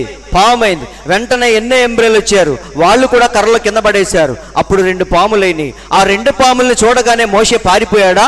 అక్కడే నుంచున్నాడా? అక్కడే నిలబడ్డాడు. ఎందుకు నిలబడ్డాడంటే మోషేకు తెలుసు ఇది దేవుని శక్తి, అది దయ్యపు శక్తి అని. అందుకే చూడండి ఏమన్నాడు? అతడు ఫరోకి ఎదురుగా నిలబడి కర్రను కింద వేయగా అది సర్పమాయను. మరియు ఫరో మాంత్రికులు వచ్చి వారు కూడా అదే కార్యమును చేసిరి. మరప్పుడు మోషే పిరికివాని వలె పరిగెత్తి వెళ్ళిపోలేదు. మనమైతే పారిపోతాం, ఎందుకంటే మనల్ని మించిన శక్తి ఇక్కడ ఏదో ఉంది. వింటున్నారండి? పెద్ద పెద్ద పాములు 2 తిరుగుతున్నాయి. మోషే పాము ఇక్కడ ఉంది. లెక్కైతే మోషే కొంచెం భయపడాలి, కానీ మోషే ఏమాత్రం భయపడలా. ఎందుకంటే ఇది దేవుని శక్తి అని మోషేకి బాగా తెలుసు. అవునా? గొలియాతుని చూసి అందరూ భయపడుతున్నారు, దావీదు ఒక్కడే భయపడలా. ఎందుకంటే దావీదు ఏమన్నాడు? యుద్ధము యెహోవాది అని చెప్పాడు. కాబట్టి ఇదంతా ఏంటంటే దేవుని పిల్లల యొక్క మనసు. అది వారి పక్షాన దేవుడు ఉన్నాడు కాబట్టి వారి లోకములో దేనికి భయపడరు. అలాగే దావీదు మనందరికీ తెలుసు. ఒకసారి ఎవరు వచ్చారు? ఏదొచ్చింది? గొర్రెలను తినటానికి ఒకసారి ఎలుగుబంటి వచ్చింది. దాన్ని యెహోవా నామం పేరిట తరిమి కొట్టాడు. అవునా?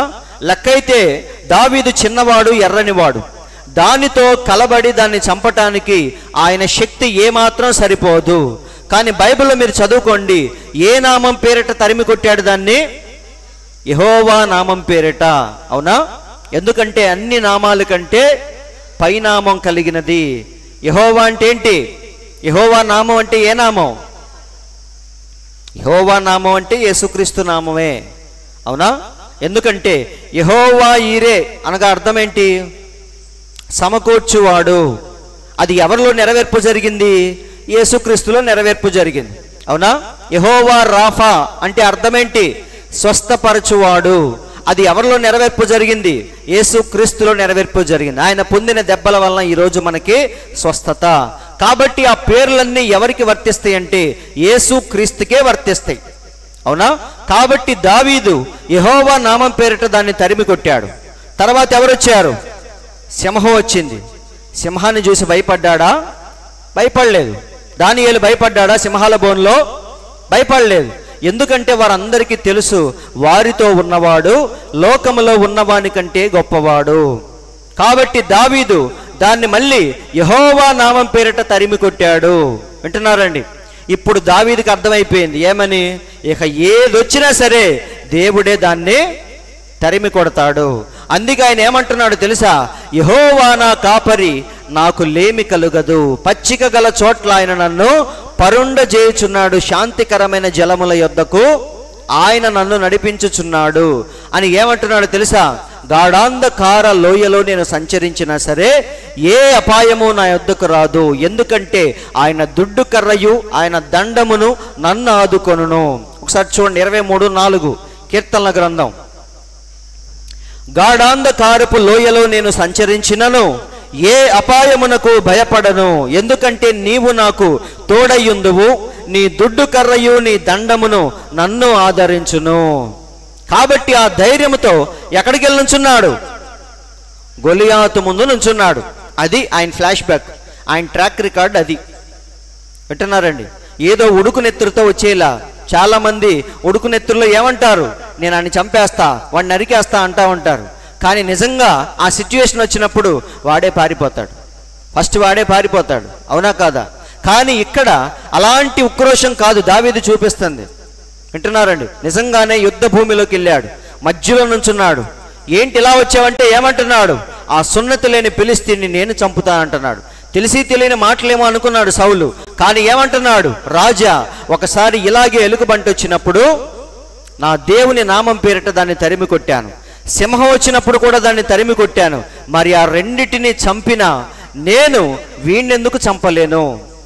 ఆ రెండిటి నుంచి తప్పించిన దేవుడు ఈరోజు ఈ సున్నతి లేని ఫిలిష్తీయుడి చేతిలో నుంచి కూడా నన్ను తప్పిస్తాడు. ఆ మాటలు వినగానే అందరికీ కరెంట్ వచ్చింది. వింటున్నారా? అప్పుడు దాకా కరెంట్ లేదు, ఎవ్వరికీ లేదు కరెంటు. వింటున్నారా? చచ్చుబడిపోయిన పాముల్లాగా ఉన్నారు. కానీ ఎప్పుడైతే దావీదు వచ్చి ఆ మాటలన్నీ చెప్పాడో అందరికీ ఏమొచ్చింది? కరెంట్ వచ్చింది. లైట్లన్నీ వెలిగినాయి అందరికీ. వెలిగి సౌలు ఏమంటున్నాడు? వామ్మో, ఈయన మాటలు ఏంటంటే నిజంగానే అని వెంటనే ఏమన్నాడు? ఒక అవకాశం ఇద్దాం అని వెళ్ళి రమ్మన్నాడు. వెళితే ఏం చేస్తున్నాడు ఆయన? యుద్ధాన్ని ఎలా జరిగించాడు పోయిన వారం చెప్పాను నేను. వింటున్నారండి? అందరూ చేసినట్టుగా యుద్ధం చేయలేదు ఆయన, చాలా వెరైటీగా చేశాడు. కానీ 10 నిమిషాల్లో అవగొట్టాడు. అవునా కాదా? సో ఇక్కడ ప్రభుత్వం ఒక మాట అంటున్నాడు చూడండి, దేవుడు మీకు ఏదో చేసెను, దేవుడు మిమ్ములను రక్షించెను, అచ్చట ఉన్న అద్భుతములన్నిటిలోనూ అది ఏ గొప్పది. నేను ఎప్పుడు మీకు చెప్తా ఉంటాను ఒక మాట, ఏమని? దేవుడు చేసిన అద్భుత కార్యములన్నిటిలో గొప్పది ఏంటిదంటే నిన్ను రక్షించటమే అన్నిటికంటే అద్భుతం. నీకున్న క్యాన్సర్ తగ్గటం కూడా కాదు, నీకున్న ఎయిడ్స్ తగ్గటం కూడా కాదు, నీకున్న వ్యాధులు అప్పుల బాధలు తొలగించడం కూడా కాదు, కానీ ఒక పాపిని దేవుడు రక్షించి పరిశుద్ధుడిగా మార్చటమే అన్నిటికంటే అద్భుతం. అందరూ వింటున్నారండి? నిజమేనా? అది ఎప్పుడైనా ఆలోచించారా మీరు? ఆలోచించండి, మీకు అర్థమైంది.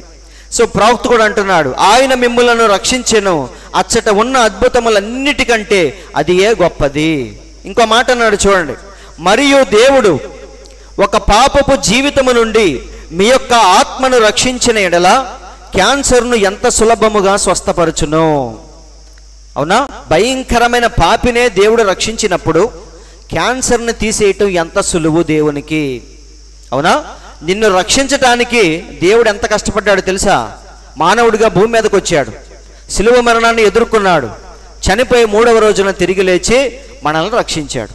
అవునా? అంత కష్టపడ్డాడు మన కోసం. అంత కష్టపడి రక్షించిన దేవునికి నీకున్న క్యాన్సర్ని స్వస్థపరచడం ఎంతసేపు అంటున్నాడు. నిజమా కాదా? దేవుడు తలుచుకుంటే జస్ట్ 1 సెకండ్లో దాన్ని తీసేస్తాడు.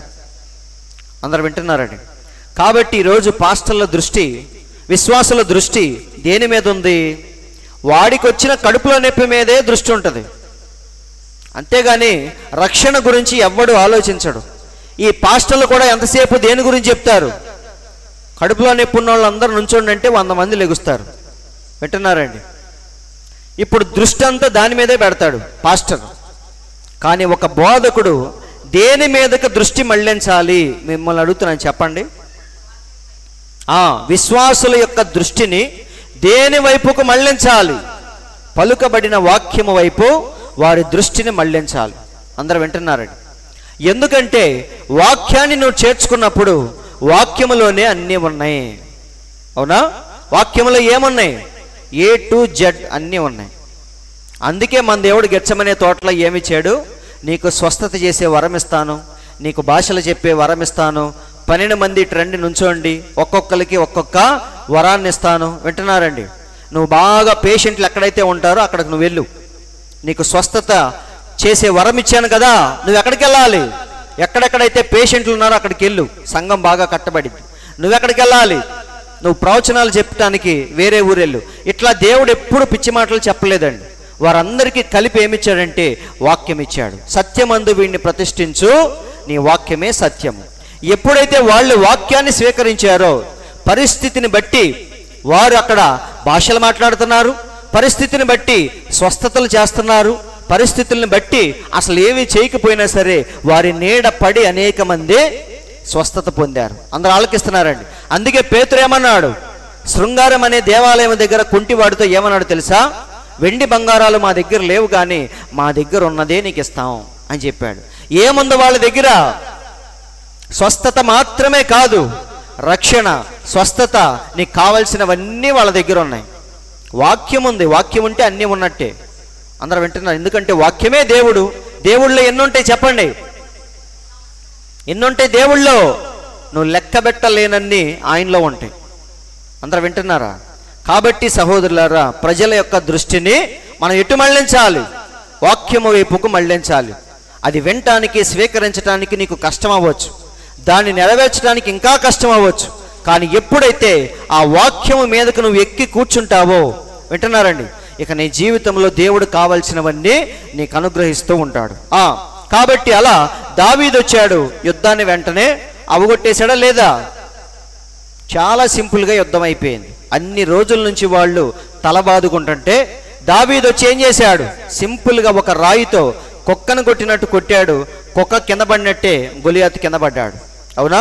కాబట్టి సహోదరులారా, ఇలా మనం చూసుకుంటూ వెళితే షేబ దేశపు స్త్రీ రాణి కూడా, ఆ రాణి ఎవరి గురించి వింటుందామె? ఏ మీటింగ్ జరిగినా సొలొమోను గురించి ఎవరో ఒకరు ఏదో ఒకటి చెప్తానే ఉన్నారు. ఆయనంత జ్ఞానవంతుడు లేడు, ఆయనంత ఆలోచనకర్త లేడు అని ఆయన గురించి కథలుగా వింటా ఉంది. విని విని విని విని ఏమైందంటే అర్జెంటుగా ఆయన్ని చూడాలి. ఎందుకంటే వినలేక చచ్చిపోతున్నాం. వింటున్నారండి? ఒకటో రెండో అంటే వినొచ్చు, కానీ ఎవరొచ్చినా ఆ సొలొమోను గురించి చెప్తూనే ఉన్నారు. ఆయనంత తెలివి గలవాడు లేడు. ఒక పంచాయతీ ఎలా చేశాడు ఆయన? ఒక చిన్న పాపను ఏం చేశాడు ఆయన? కట్ చేసి చెరొక మొక్క ఇచ్చేయండి అని చెప్పాడు. అప్పుడు నిజమైన తల్లి ఎవరో బయటకు వచ్చింది. ఈ విషయాలన్నీ కథలుగా చెప్పుకుంటుంటే ఆ స్త్రీకి లోపల ఏం పుట్టింది? ఒక దాహం అనేది పుట్టింది. వింటున్నారండి? ఎలాగైనా సరే నా రాజ్యాన్ని విడిచిపెట్టైనా సరే వెళ్ళి ఆయన్ని చూడాలి, ఆయన జ్ఞానం ఏంటో నేను తెలుసుకోవాలి అని వెంటనే బయలుదేరింది. అయితే ఆ జర్నీ చిన్న విషయం కాదండి. ఆ ప్రయాణం అనేది రాత్రి బస్ ఎక్కితే పొద్దున్నే దిగిపోయేది కాదు. అది 3 నెలలు ప్రయాణించాలి. ఆమెతో పాటు కొంత సైన్యం రావాలి, ఆమె బాగోగులు చూసుకోవటానికి అంగరక్షకులు రావాలి. వీళ్ళందరితో 3 నెలలు ప్రయాణించాలంటే ఆమె వల్ల కాదు. అవునా? 3 నెలలు ఈ రాజ్యాన్ని ఎవరు చూసుకుంటారు? నా జర్నీ ఎవరు చూసుకుంటారు? కాబట్టి చాలా ముడిపడి ఉన్నాయి. అయినా సరే ఆమె లోపల ఏముందంటే ఒక వేడని పట్టుదల ఆమెలో ఉంది. ఆమె ఏమనుకుంది? ఎలాగైనా సరే వెళ్ళాలి, ఆయన్ని చూడాల్సిందే, ప్రాణం పోయినా సరే నేను మాత్రం వెళ్ళి చూడాల్సిందే. ఎందుకంటే మనం ఏమనుకుంటాం చెప్పండి? ఈసారి ఎప్పుడన్నా మీటింగ్లో ఇటు వస్తే చూద్దాంలే, రాజులందరికి అప్పుడప్పుడు మీటింగ్స్ జరుగుతాయి కదా, ఐక్యరాజ్య సమితిలో ఏం జరిగిద్ది?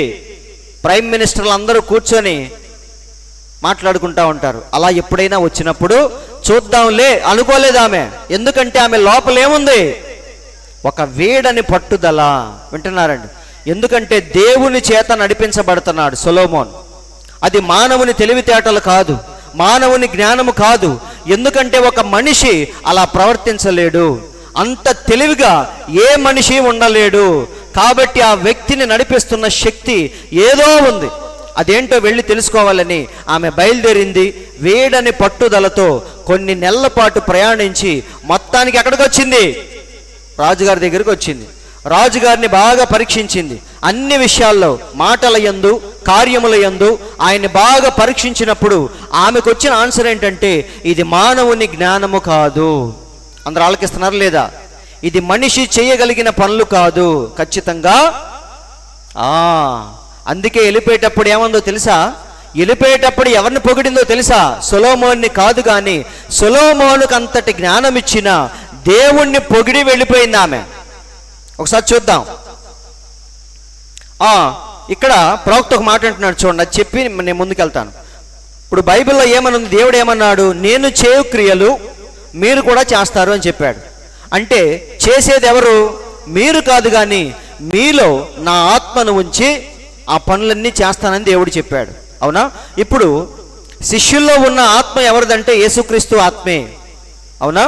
కాబట్టి ఆ అద్భుతాలు అవన్నీ చేసింది వాళ్ళు కాదు, కానీ దేవుని ఆత్మ వారిలో ఉండి అవన్నీ జరిగించినాయి.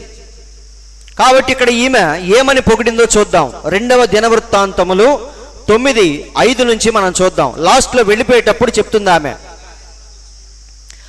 నీ కార్యములను గూర్చియు జ్ఞానమును గూర్చియు నేను నా దేశమందు వినిన వర్తమానము నిజవర్తమానమే, కానీ నేను వచ్చి దాన్ని కన్నులారా చూచు వరకు వారి మాటలను నమ్మలేదు. ఎందుకంటే ఆ మాటలు ఎలా ఉన్నాయి? మరీ దారుణంగా చెప్తున్నారు. వింటున్నారండి? ఆయనకున్నంత జ్ఞానం దాని గురించి కథలుగా చెప్తుంటే ఈమెకి ఎలా అనిపించింది? మరీ ఓవర్గా చెప్తున్నారు అనుకుంది. కానీ వచ్చి చూసిన తర్వాత ఏమందో తెలుసా? నీ అధిక జ్ఞానమును గూర్చి సగమైనను వారు నాకు తెలపలేదు. ముందేమంది? మరీ ఓవర్ చేసి చెప్తున్నారు అనుకుందా లేదా? కానీ ఇప్పుడేమంటుంది? అసలు వారు చెప్పిన దాంట్లో సగమైనా సరే వారు నాకు తెలుపలేదు. నిన్ను గూర్చి నేను విన్నదానికంటే ఈ లెక్కను చూస్తే వాళ్ళు నాకు చెప్పింది చాలా తక్కువ అండి. నేను వచ్చి చూసిన తర్వాత ఆమె బెత్తరిపోయింది, షాక్లోకి వెళ్ళిపోయింది. మన ప్రవక్త అంటున్నాడు, ఆమె ఎన్నో పరీక్షలు పెట్టిందంట సొలొమోనికి. అవునా? తనతో పాటు వచ్చిన వారు పురుషుల్లాగా వేషం వేసి ఆయన చుట్టూ తిప్పుతా ఉంది. అంగరక్షకుల్లాగా వాళ్ళందరూ పురుషుల్లాగా తిరుగుతూ ఉన్నారు. అయితే వాళ్ళను కాసేపు గమనించి సొలొమోను వెంటనే పసిగట్టాడు. ఏమని? వచ్చిన వాళ్ళు పురుషులు కాదు కానీ స్త్రీలు. అయితే పురుషుని వేషంలో ఉన్నారు. వింటున్నారండి? వాళ్ళు ఎంత పురుషుల్లాగా ఉన్నా సరే, వాళ్ళు పురుషుల్లాగా ఎంత నడిచినా సరే, వారి యొక్క స్త్రీలో ఉండే ఆ యొక్క నాజూకుతనము కానీ ఆ యొక్క మనస్తత్వము కానీ సొలొమోనుకి వెంటనే తెలిసిపోయింది. అప్పుడు వెంటనే ఏమన్నాడు? వీళ్ళు పురుషులు కాదు, పురుషుని వేషములో ఉన్న స్త్రీలు. ఇలా ప్రతిదాన్ని కూడా ఆయన వెంటనే పసిగట్టి ఆయన జ్ఞానానికి ముగ్ధురాలైపోయి ఈమె ఏమంటుంది? నీ అధిక జ్ఞానమును గూర్చి సగమైనా సరే వారు నాకు తెలపలేదు.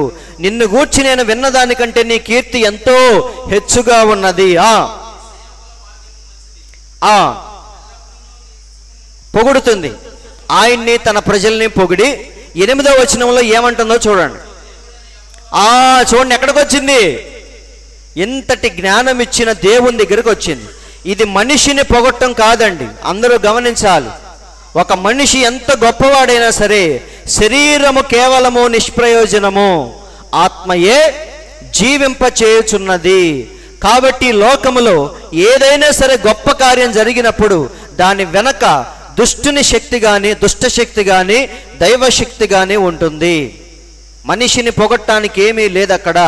ఆ మనిషిని అలా నిలబెట్టిన దేవుణ్ణి మనం గణపరచాలి. ఆ మనిషిని అలా వాడుకుంటున్న దేవుణ్ణి మనం గణపరచాలి. అందరూ ఆలకిస్తున్నారా?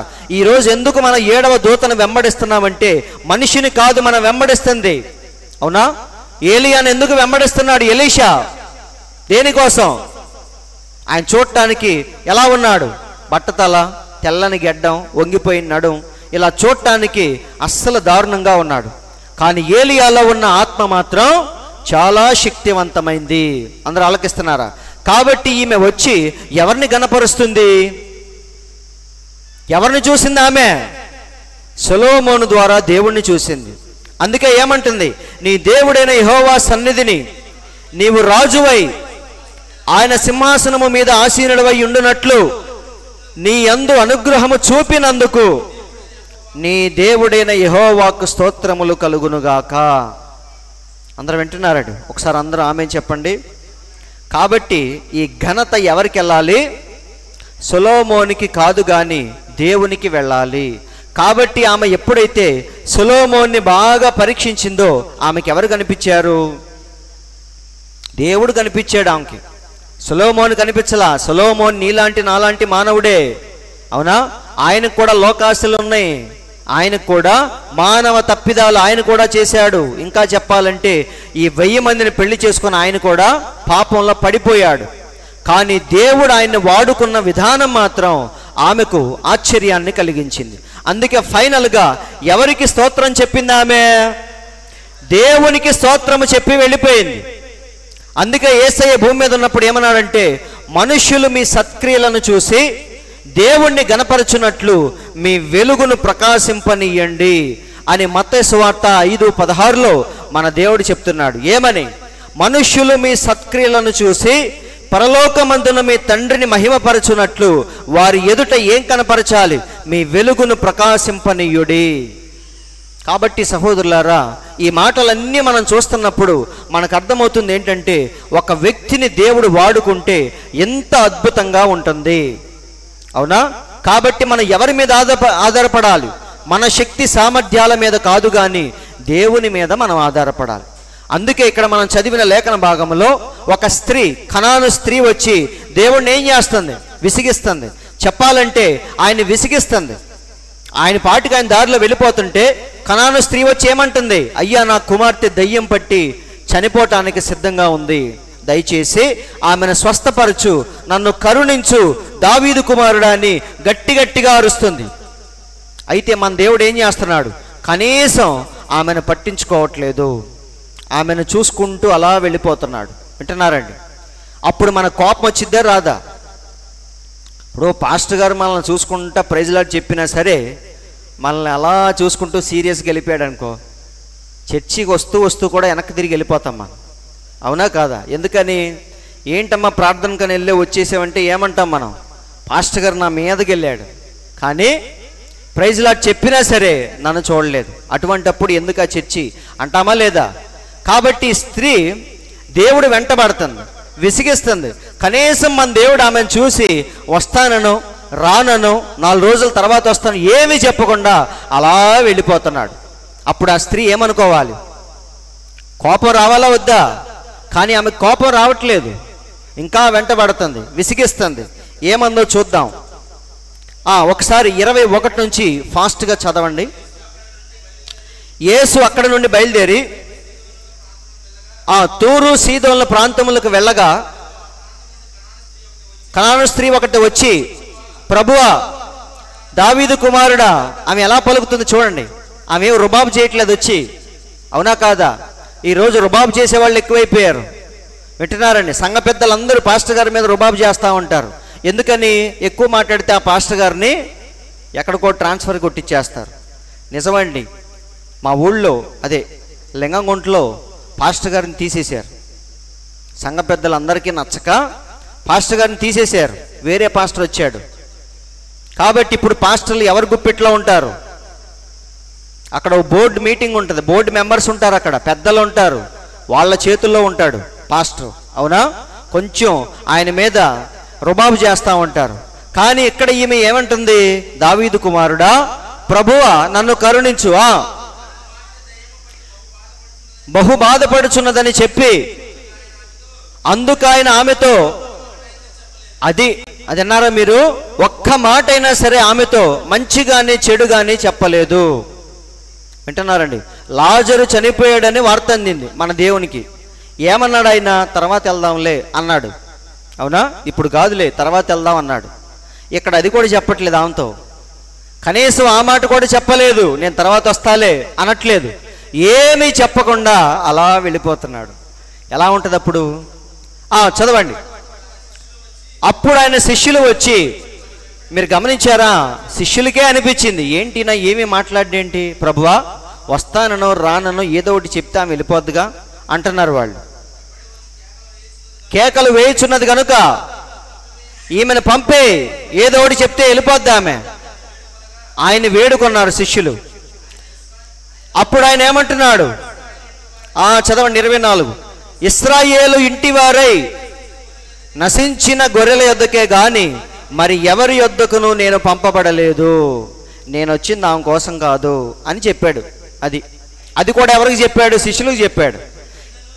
శిష్యులు ఏమంటున్నారు? ప్రభువా నువ్వు ఏదో ఒకటి చెప్తే ఆమె వెళ్ళిపోద్దుగా, ఎందుకు ఏం మాట్లాడవు అంటున్నారు. అప్పుడు ఆయన ఏమన్నాడు శిష్యులతో? నేను వచ్చింది ఆమె కోసం కాదు అన్నాడు. అయినను ఆమె వచ్చి ఆయనకు మొక్కి మళ్ళీ ఏం చేస్తుంది? ప్రభువా, ఆ మాటలు చూడండి, ఆయన తోసేస్తున్నా సరే నువ్వే కావాలని పరిగెత్తుకుంటూ వస్తుంది ఆమె. నాకు సహాయము చేయమని అడిగాను. ఇక్కడ ప్రవక్త ఏమన్నాడో మనం చదువుదాం. ఇప్పుడు ఆమె తిన్నగా దేవుని వద్దకే వెళ్ళింది, మరి ఆయన ఆమెను ఎరుగునట్లు దాటిపోయెను. మరి ఆమె ఆయన వెంట కేకలు వేచు పరిగెత్తుకుంటూ వెళ్ళుచున్నది. చూడండి, వేడని పట్టుదలను ఆమె కలిగి ఉన్నది. ఆమె ఏముంది లోపల? మీరు గమనించారా? ఇలాంటి రెస్పాన్స్ వచ్చినప్పుడు ఎవరైనా సరే మానం మర్యాద ఆత్మాభిమానం ఉన్నవాళ్ళు ఏం చేస్తారు? వెళ్ళిపోతారు. అవునా కాదా? నువ్వు ఎంత మాత్రం పాస్టర్ అయితే నాకేంటి, అవునా? కానీ ఈ స్త్రీ ఏం చేస్తుంది? వీడని పట్టుదలతో ఆమె కేకలు వేచు పరిగెత్తుకుంటూ వెళ్ళుచున్నది. ప్రభువా నాకు సహాయపడుము అని అడిగాను. ఆమె ఆయనను ఆరాధించెను. నాకు సహాయపడుము అని అడిగాను, ఆ గద్దింపును వినుము, దేవుడు ఏమన్నాడు? నేను మీ జాతి కొరకు పంపబడలేదు. ఇంకా ఏమన్నాడు చూడండి, మరియు ఆయన ఇంకొక సంగతి చెప్పాను. ఏంటి ఆ సంగతి? మీ జాతి ఒక కుక్కల గుంపు. ఏమని తిట్టాడు వాళ్ళని?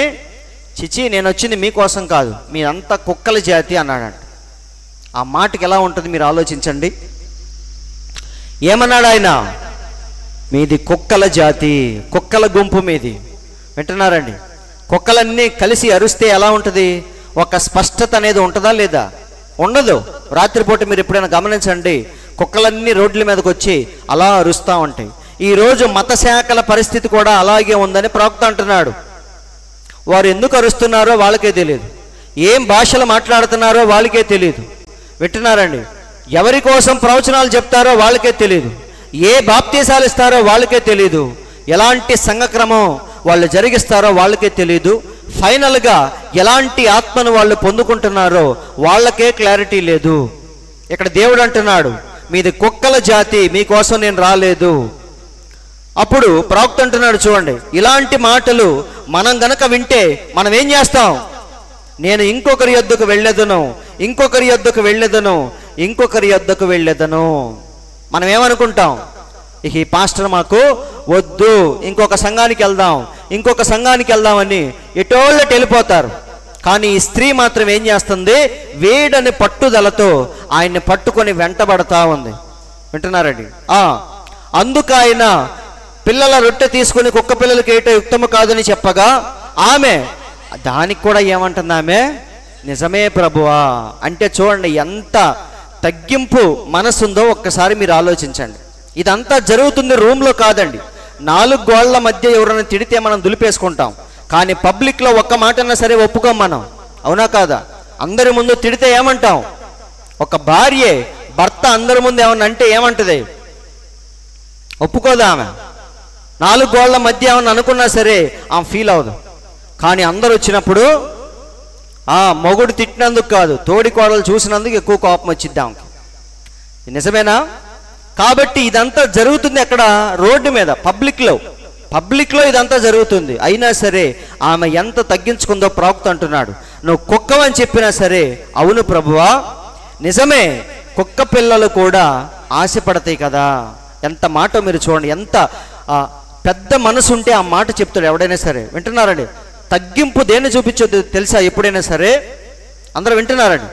ఒక మనిషిలోని తగ్గింపు ఏం చూపించిద్దో తెలుసా? అతని మనసు ఎంత పెద్దదో చూపించిద్ది. మనిషి గొప్పోడు అవ్వచ్చు, కానీ కొంతమంది మనసు మాత్రం కొంచెమే ఉంటుంది. చిన్న చిన్న దానికే వాళ్ళు ఏం చేస్తూ ఉంటారు? మనుషుల్ని మనుషుల్లాగా చూడరు. చిన్న మర్యాద తక్కువైనా సరే వాడు వెంటనే బయటపడిపోతూ ఉంటాడు. కానీ పెద్ద మనసు అంటే ఏంటో తెలుసా? తగ్గింపు. వింటున్నారండి? వాడు ఆ విషయాలు పట్టించుకోడు. కాబట్టి ఆమె ఏం చేసింది? ఆమె మనసేంటో ఇక్కడ మనకు అర్థమవుతుంది. ఆమె ఏమంటుంది? ప్రభువా నిజంగా నేను కుక్కనే, కానీ కుక్కలు కూడా రొట్టె ముక్కల కోసం ఆశపడతాయి కదా, అలా నేను వచ్చాను ప్రభువా, నువ్వేమన్నా ఇసిరేస్తే తీసుకుంటాను ప్రభువా అన్నట్టుగా వచ్చింది ఆమె. ఈ మాట చెప్పగానే మన దేవునికి ఏమైపోయింది? మొత్తం మనసంతా కరిగిపోయింది. అందరూ ఆలకిస్తున్నారండి. కాబట్టి సహోదరులారా, దేవుణ్ణి మెప్పించగలిగేది ఎప్పుడైనా సరే ఇలాంటి మనసే. మన టాలెంట్ ఎప్పుడు దేవుణ్ణి మెప్పించలేదు. నువ్వు చదువుకొని ఎంత గొప్పవాడివైనా సరే దాన్ని దేవుడు చూడ్డు. మరి దేన్ని చూస్తాడు? నువ్వు ఎంత తగ్గించుకున్నావు, నీ మనసు ఎలాంటిది, దాన్ని మాత్రమే దేవుడు చూస్తాడు. వాక్యానికి నువ్వు ఎంత విలువిస్తున్నావు, ఇది మాత్రమే దేవుడు చూస్తాడు. నీ చదువు, హోదా, డబ్బు, పలుకుబడి ఇవన్నీ కూడా దేవునికి అనవసరం. కాబట్టి దేవుని మనస్సును కరగదీసింది ఏంటిది? ఏం కరగదీసింది? ఆయన అసలు పట్టించుకోలేదామనే. నేను వచ్చింది నీకోసం కాదన్నాడు, మీదంతా కుక్కల జాతి అన్నాడు. అయినా సరే ఎప్పుడైతే ఆ మాట చెప్పిందో లాస్ట్లో ఏమన్నాడు తెలుసా? ప్రవక్త చెప్పిన మాట తర్వాత మీరు చదువుకోండి. ఇక్కడ ప్రవక్త ఒక మంచి మాట చెప్పాడు. ఏమన్నాడంటే, ఆమె చెప్పినది నిజమే ప్రభువా. చూడండి, గమనించండి, మీరు ఎంత పెద్దవారని కాదు, మిమ్మల్ని మీరు ఎంతగా తగ్గించుకోవాలో అంతగా తగ్గించుకొనవలెను. విశ్వాసము మిమ్మల్ని తగ్గించుకున్నట్లుగా చేయును. అది మనలో విశ్వాసం ఉంటే మనం ఏం చేస్తాం? వాక్యము మనల్ని హెచ్చరించినప్పుడు మనం లోబడతాం. మీకు గనుక నిజమైన విశ్వాసం ఉన్న ఎడల ఇక్కడ చూడండి, మీకు గనక నిజమైన విశ్వాసం ఉన్న ఎడల మీరు తప్పు చేయుచున్నారని ఈ పరిశుద్ధ గ్రంథము చెప్పిన ఎడల మీ తప్పును మీరు అంగీకరించెదరు. ఎప్పుడిది? నీలో విశ్వాసం ఉంటే వాక్యం గద్దించినప్పుడు మనం ఏం చేస్తాం? నిజమే, నాలో ఆ తప్పు ఉందని చెప్పేసి సరి చేసుకోవటానికి ప్రయత్నిస్తాం. కాబట్టి ఎప్పుడైతే ఆమె ఆ మాట చెప్పిందో మన దేవుడు ఏమన్నాడు చూడండి, ఇక్కడ చూడండి ఏమంటున్నాడు ప్రవక్త. ఏలయనగా ఆమె వీడని గట్టి పట్టుదలతో ఉన్నది. ఇక్కడ ఒక మాట అన్నాడు చూడండి, మనం వినాల్సిన మాట. ఇతరులు స్వస్థత పొందుకొనగా మన దేవుని దగ్గరికి రోజు చాలామంది, కొన్ని వేల మంది వచ్చి స్వస్థత పొంది వెళ్ళిపోతున్నారు. అవునా? మన దేవుడు జస్ట్ చేయి పట్టుకొని వారిని స్వస్థపరుస్తున్నాడు, వెళ్ళిపోతున్నారు, మళ్ళీ వస్తున్నారు. రోజుకి ఇన్ని వేల మంది మన దేవునితో స్వస్థత పొందుతుంటే నా కుమార్తె ఒక్కతే ఎందుకు పొందకూడదు అనుకుందంట ఆమె. చూడండి, ఇతరులు స్వస్థత పొందుకొనగా తన కుమార్తె మాత్రమే ఎందుకు స్వస్థత పొందుకోకూడదు? అది ఆమె లోపల ఉన్న మనసేంటి? ఇంతమంది ఆయన దగ్గరికి వచ్చి రోజు స్వస్థత పొందుతుంటే నా కూతురు ఏం తప్పు చేసింది? వింటున్నారండి, నా కూతురుకు కూడా అర్హత ఉంది, కాబట్టి నేను వెళ్ళి ఎలాగైనా సరే ఆయన్ని వేడుకుంటానని ముందే ఫిక్స్ అయ్యి వచ్చింది. అందుకే మన దేవుడు ఎంత తోసేస్తున్నా నువ్వే కావాలన్నట్టుగా వస్తుంది ఆమె. అందుకే లాస్ట్లో దేవుడు ఏమన్నాడు చదవండి. అందుకు యేసు, అమ్మా నీ విశ్వాసము గొప్పది. ఇప్పుడు దాకా తిట్టాడు, ఇప్పటిదాకా పట్టించుకోలేదు. వింటున్నారండి, కానీ ఎప్పుడైతే ఆమె తగ్గించుకోవాల్సినంత తగ్గించుకుందో, ఒక పాయింట్ ఉంటుందండి, దేవుడు పరీక్షించే పాయింట్ అది. అవునా? అది ఎవరికి ఎక్కడ ఉంటుందో తెలియదు. ఇప్పుడు నన్ను దేవుడు పరీక్షించడానికి సపోజ్ నా 0 పాయింట్ ఎక్కడో దేవునికి మాత్రమే తెలుసు. ఆ 0 పాయింట్ వరకు దేవుడు మనల్ని పరీక్షిస్తానే ఉంటాడు. మనం అనుకుంటాం, ప్రభువా ఇంకెంత ఓర్చుకోవాలి, ఇంకెన్ని రోజులు నేను ఎదురు చూడాలి, ఇంకెప్పుడు నా సమస్య తీరిద్ది, ఇంకెప్పుడు నా వ్యాధి పోద్ది, ఇంకా నీకు నా పట్ల జాలి కలగట్లేదా ప్రభువా అని మనం దేవుణ్ణి అడుగుతూ ఉంటాం. అంటే 0 పాయింట్ అనేది ఇంకా రాలేదు. అది ఎప్పుడు వచ్చిద్దో ఎవరికి తెలియదండి. వింటున్నారా? ఆ 0 పాయింట్ ఎప్పుడైతే వచ్చిద్దో అప్పుడు ఇక దేవుడు నిన్ను లేపటం స్టార్ట్ చేస్తాడు. అందరూ ఆలోచిస్తున్నారా? కానీ నువ్వు ఎక్కడి దాకా రావాలి? ఆ 0ని నువ్వు టచ్ చేయాలి. అది అబ్రహాముకి ఎన్ని సంవత్సరాలు పట్టింది? 25 సంవత్సరాలు. దేవుడు 25 సంవత్సరాలకి 0 పాయింట్ పెట్టాడు. ఇక అబ్రహాం ఎదురు చూస్తున్నాడు. 10 ఏళ్ళయింది, 20 ఏళ్ళయింది, ఇంకా ఎలాంటి మార్పు లేదు. శారాలో మార్పు లేదు, అబ్రహాములో మార్పు లేదు. వెంటనే మధ్యలో ఒకసారి కొంచెం విసుగుదల కూడా చెందాడు ఆయన. విసుక్కున్నాడా లేదా? ఒకసారి ఏమన్నాడు దేవునితో, ప్రభువా ఎంత సంపాదించి ఉపయోగం ఏంటి? నా పనులలో ఒక పనివాడు రేపు నా ఆస్తికి వారసుడు అవుతాడు, ఎందుకంటే నాకు పిల్లలు లేరు, ఇంత ఆస్తి నేను ఏం చేసుకోను అన్నప్పుడు దేవుడు వచ్చి ఆయన్ని బలపరిచాడు. కాబట్టి నేను చెప్పేది ఏంటంటే, అబ్రహాముకి 0 పాయింట్ ఎక్కడ దాకా ఉందంటే 25 సంవత్సరాలకు ఉంది. అందుకే 25 సంవత్సరాలు ఎదురు చూసి ఎప్పుడైతే ఆ పాయింట్ని టచ్ చేశాడో ఇక అప్పటి నుంచి అబ్రహాము జీవితంలో అద్భుతాన్ని చూశాడు. అలాగే నీ జీవితంలో, నా జీవితంలో ఎక్కడికి థ్రెషోల్డ్ లెవెల్ ఉందో, ఎక్కడికి 0 పాయింట్ ఉందో ఎవరికీ తెలియదు. కానీ అప్పటి వరకు మనం ఆ శ్రమలు, శోధనలు అనుభవించాల్సిందే. అందరూ ఆలకిస్తున్నారండి. ఎందుకో తెలుసా? దాన్ని మించి మనం కష్టపడలేం. కాబట్టి మనం ఎంతవరకు మనం బరువు మోయగలమో అంతవరకు దేవుడు కరెక్ట్గా లెవెల్ పెడతాడు.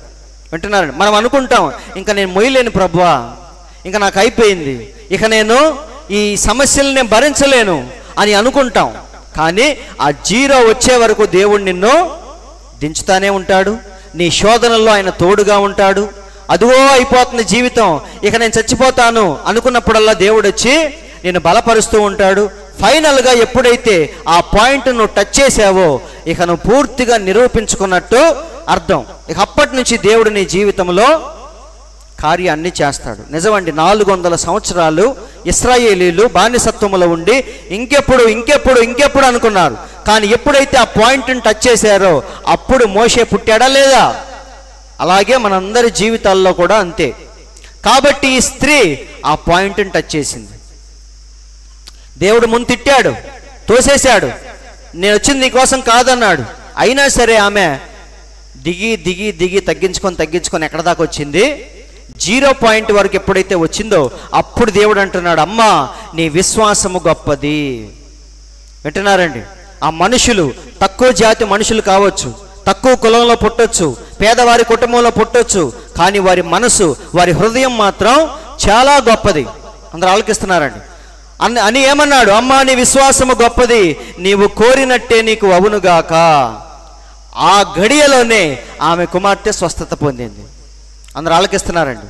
2 రోజుల తర్వాత కాదు, ఆ క్షణములోనే ఆమె కుమార్తె స్వస్థత పొందుకున్నది. కాబట్టి మనం ఏం చేయాలి? దేవుడు ఏ పాయింట్ వరకు అయితే మనల్ని టెస్ట్ చేస్తాడో అక్కడి దాకా మనం వెళ్ళి తీరాలి. చాలామంది మధ్యలో వదిలేస్తారు. అందుకే చెప్తున్నా నేను, ధనవంతుడితో దేవుడు ఏమన్నాడు? నీ ధనాన్ని విడిచిపెట్టి వచ్చి నన్ను వెంబడించు అన్నాడు. వాడు జీరో పాయింట్ కాదు, అసలు ఏ పాయింట్ దగ్గరికి రాలేదు. వింటున్నారండి? ముఖం చిన్నబుచ్చుకొని వ్యసన పడుతూ వెళ్ళిపోయాడు, బాధపడుతూ వెళ్ళిపోయాడు. అంటే కొంచెం కూడా త్యాగపూరితమైన మనస్సు వాళ్ళు లేదు. కానీ శిష్యులు మాత్రం సమస్తాన్ని విడిచిపెట్టి మన దేవుణ్ణి రాత్రి పగలు వెంబడిస్తూ ఉన్నారు. అంటే వారిని దేవుడు ఎక్కడి దాకా పరీక్షించాడు? ఆ లెవెల్, 0 లెవెల్ వరకు పరీక్షించి అప్పుడు అంటున్నాడు ఏమని? వెళ్ళండి, మేడగదిలో కూర్చొని ప్రార్థన చేయండి, పైనుండి వచ్చే శక్తి కోసం ఎదురు చూడండి. వింటున్నారండి? ఇక ఆ శక్తి పొందుకున్నాక వాళ్ళు ఎలా మారిపోయారో తెలుసా? మానవ బాంబు కంటే ఘోరంగా తయారయ్యారు. నిజమండి. వాళ్ళ గురించి బైబిల్లో ఏమని రాయబడిందో తెలుసా? ఇదిగో భూమిని తలకిందులు చేయువారు ఎక్కడికి కూడా వచ్చారు. అలా తయారు చేశాడు దేవుడు వాళ్ళని. ఎలా తయారయ్యారు? భూమిని తలకిందులు చేసే శక్తితో దేవుడు వారిని నింపాడు. అయితే దానికి ముందు దేవుడు వారిని కూడా చివరి దాకా పరీక్షించాడు. కాబట్టి ఫైనల్గా ఈమెను పరీక్షించి ఏమన్నాడు? నువ్వు కోరుకున్నట్టే అయ్యిద్ది పో అన్నాడు. అప్పుడే అక్కడే తన కుమార్తెకి ఏమైంది? స్వస్థత పొందుకున్నది. కాబట్టి సహోదరులారా, ఇదంతా ఏంటంటే దేవుని పిల్లల యొక్క లక్షణం. అవునా? వారిలో పట్టుదల ఉంటుంది, కానీ ఏ విషయాల్లో? సంపాదించే విషయంలో కాదు. లోకస్తులు ఎక్కడ పట్టుగా ఉంటారు? వారికి పట్టుదల ఎక్కడ? లోకస్తులు శరీర విషయంలో వారు పట్టుదలగా ఉంటారు. అవునా? కానీ దేవుని పిల్లలు మాత్రం దేవునికి సంబంధించిన పనుల్లో పట్టుదలగా ఉంటారు. అలాగే షూనేమీరాలు, ఆమె ఏం చేసింది? ఎలీషా కోసం ఒక రూమ్ కట్టించింది. వింటున్నారండి? ఎలాంటి రూమ్ అది? నిజంగా చూడండి, సేవకునికి ఏమేం అవసరమో సరిగ్గా ఆ రూమ్ని అట్లా తయారు చేసింది. వింటున్నారండి? లోపల ఏం పెట్టిందో తెలుసా? రూమ్లో కరెక్ట్గా సేవకునికి ఏం కావాలో అవన్నీ పెట్టింది. విశ్రాంతి తీసుకోవటానికి బెడ్ అరేంజ్ చేసింది, కూర్చొని చదువుకోవటానికి ఒక టేబుల్ చైరు పెట్టింది, దీపం ఒకటి పెట్టింది. కాబట్టి ఇవన్నీ ఏంటి? సేవకునికి అవసరమైనవి అన్నీ పెట్టింది. అప్పుడు ఆయన ఆమెకి ఏమని వాగ్దానం చేశాడు? పిల్లలు లేరు కాబట్టి వచ్చే సంవత్సరానికి దేవుడు నీకు పిల్లల్ని ఇస్తాను అని, పిల్లల్ని ఇస్తాడు అని ఆమెను ఆశీర్వదించాడు. నిజంగానే ఎవరు పుట్టారు? కుమారుడు పుట్టాడు.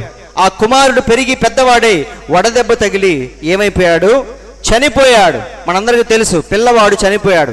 వింటున్నారండి? చనిపోయినప్పుడు ఆ స్త్రీ ఏం చేసింది? ఎక్కడికి వెళ్ళింది? మీరు ఒక్కసారి ఆలోచించండి. అసలు పిల్లలు లేరు ఆమెకి. లేనప్పుడు దేవుడు ఏం చేశాడు? పిల్లల్ని ఇచ్చాడు. అవునా? పిల్లల్ని ఇచ్చినట్టు ఇచ్చి తీసేసుకునే దేవుడా మన దేవుడు? ఆ లెక్కను చూస్తే ఇవ్వకుండా ఉండటమే బెస్ట్ కదా. ఇవ్వటం ఎందుకు? పనిమాల. 10 ఏళ్ళు రాగానే చంపటం ఎందుకు? కాబట్టి అక్కడ లాజిక్ ఏమి లేదు. కాబట్టి ఆ పిల్లవాడు చనిపోయాడంటే ఏదో గొప్ప కార్యం అక్కడ జరగబోతుంది. అందుకే ఆ స్త్రీ ఆ పిల్లవాడిని అక్కడ పడుకోబెట్టి ఎక్కడికి వెళ్ళింది? డైరెక్ట్గా ప్రవక్త ఎక్కడున్నాడో అక్కడికి వెళ్ళింది.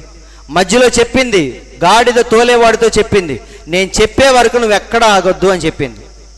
ఎవడన్నా ఎదురొచ్చినా సరే నువ్వు ఆగొద్దు అంది. ఎవడన్నా ఎదురై ఏమంటాడు?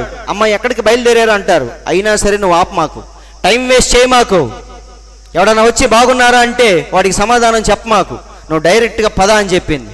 ప్రవక్త ఎక్కడున్నాడో డైరెక్ట్గా అక్కడికి వెళ్ళిపోయింది. వింటున్నారండి? ప్రవక్తను వేడుకుంది. ఈ కథ మనందరికీ తెలుసు. అయితే ప్రవక్త ఏమన్నాడంటే, ఎలీషా ప్రవక్త గెహజీతో ఈ దండము తీసుకెళ్ళి ఆ పిల్లవాడి మీద పెట్టు అని చెప్పాడు.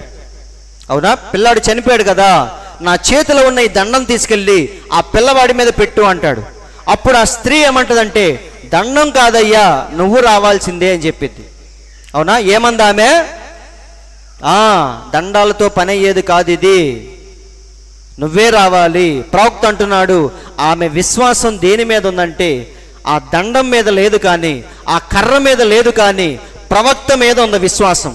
చదవండి.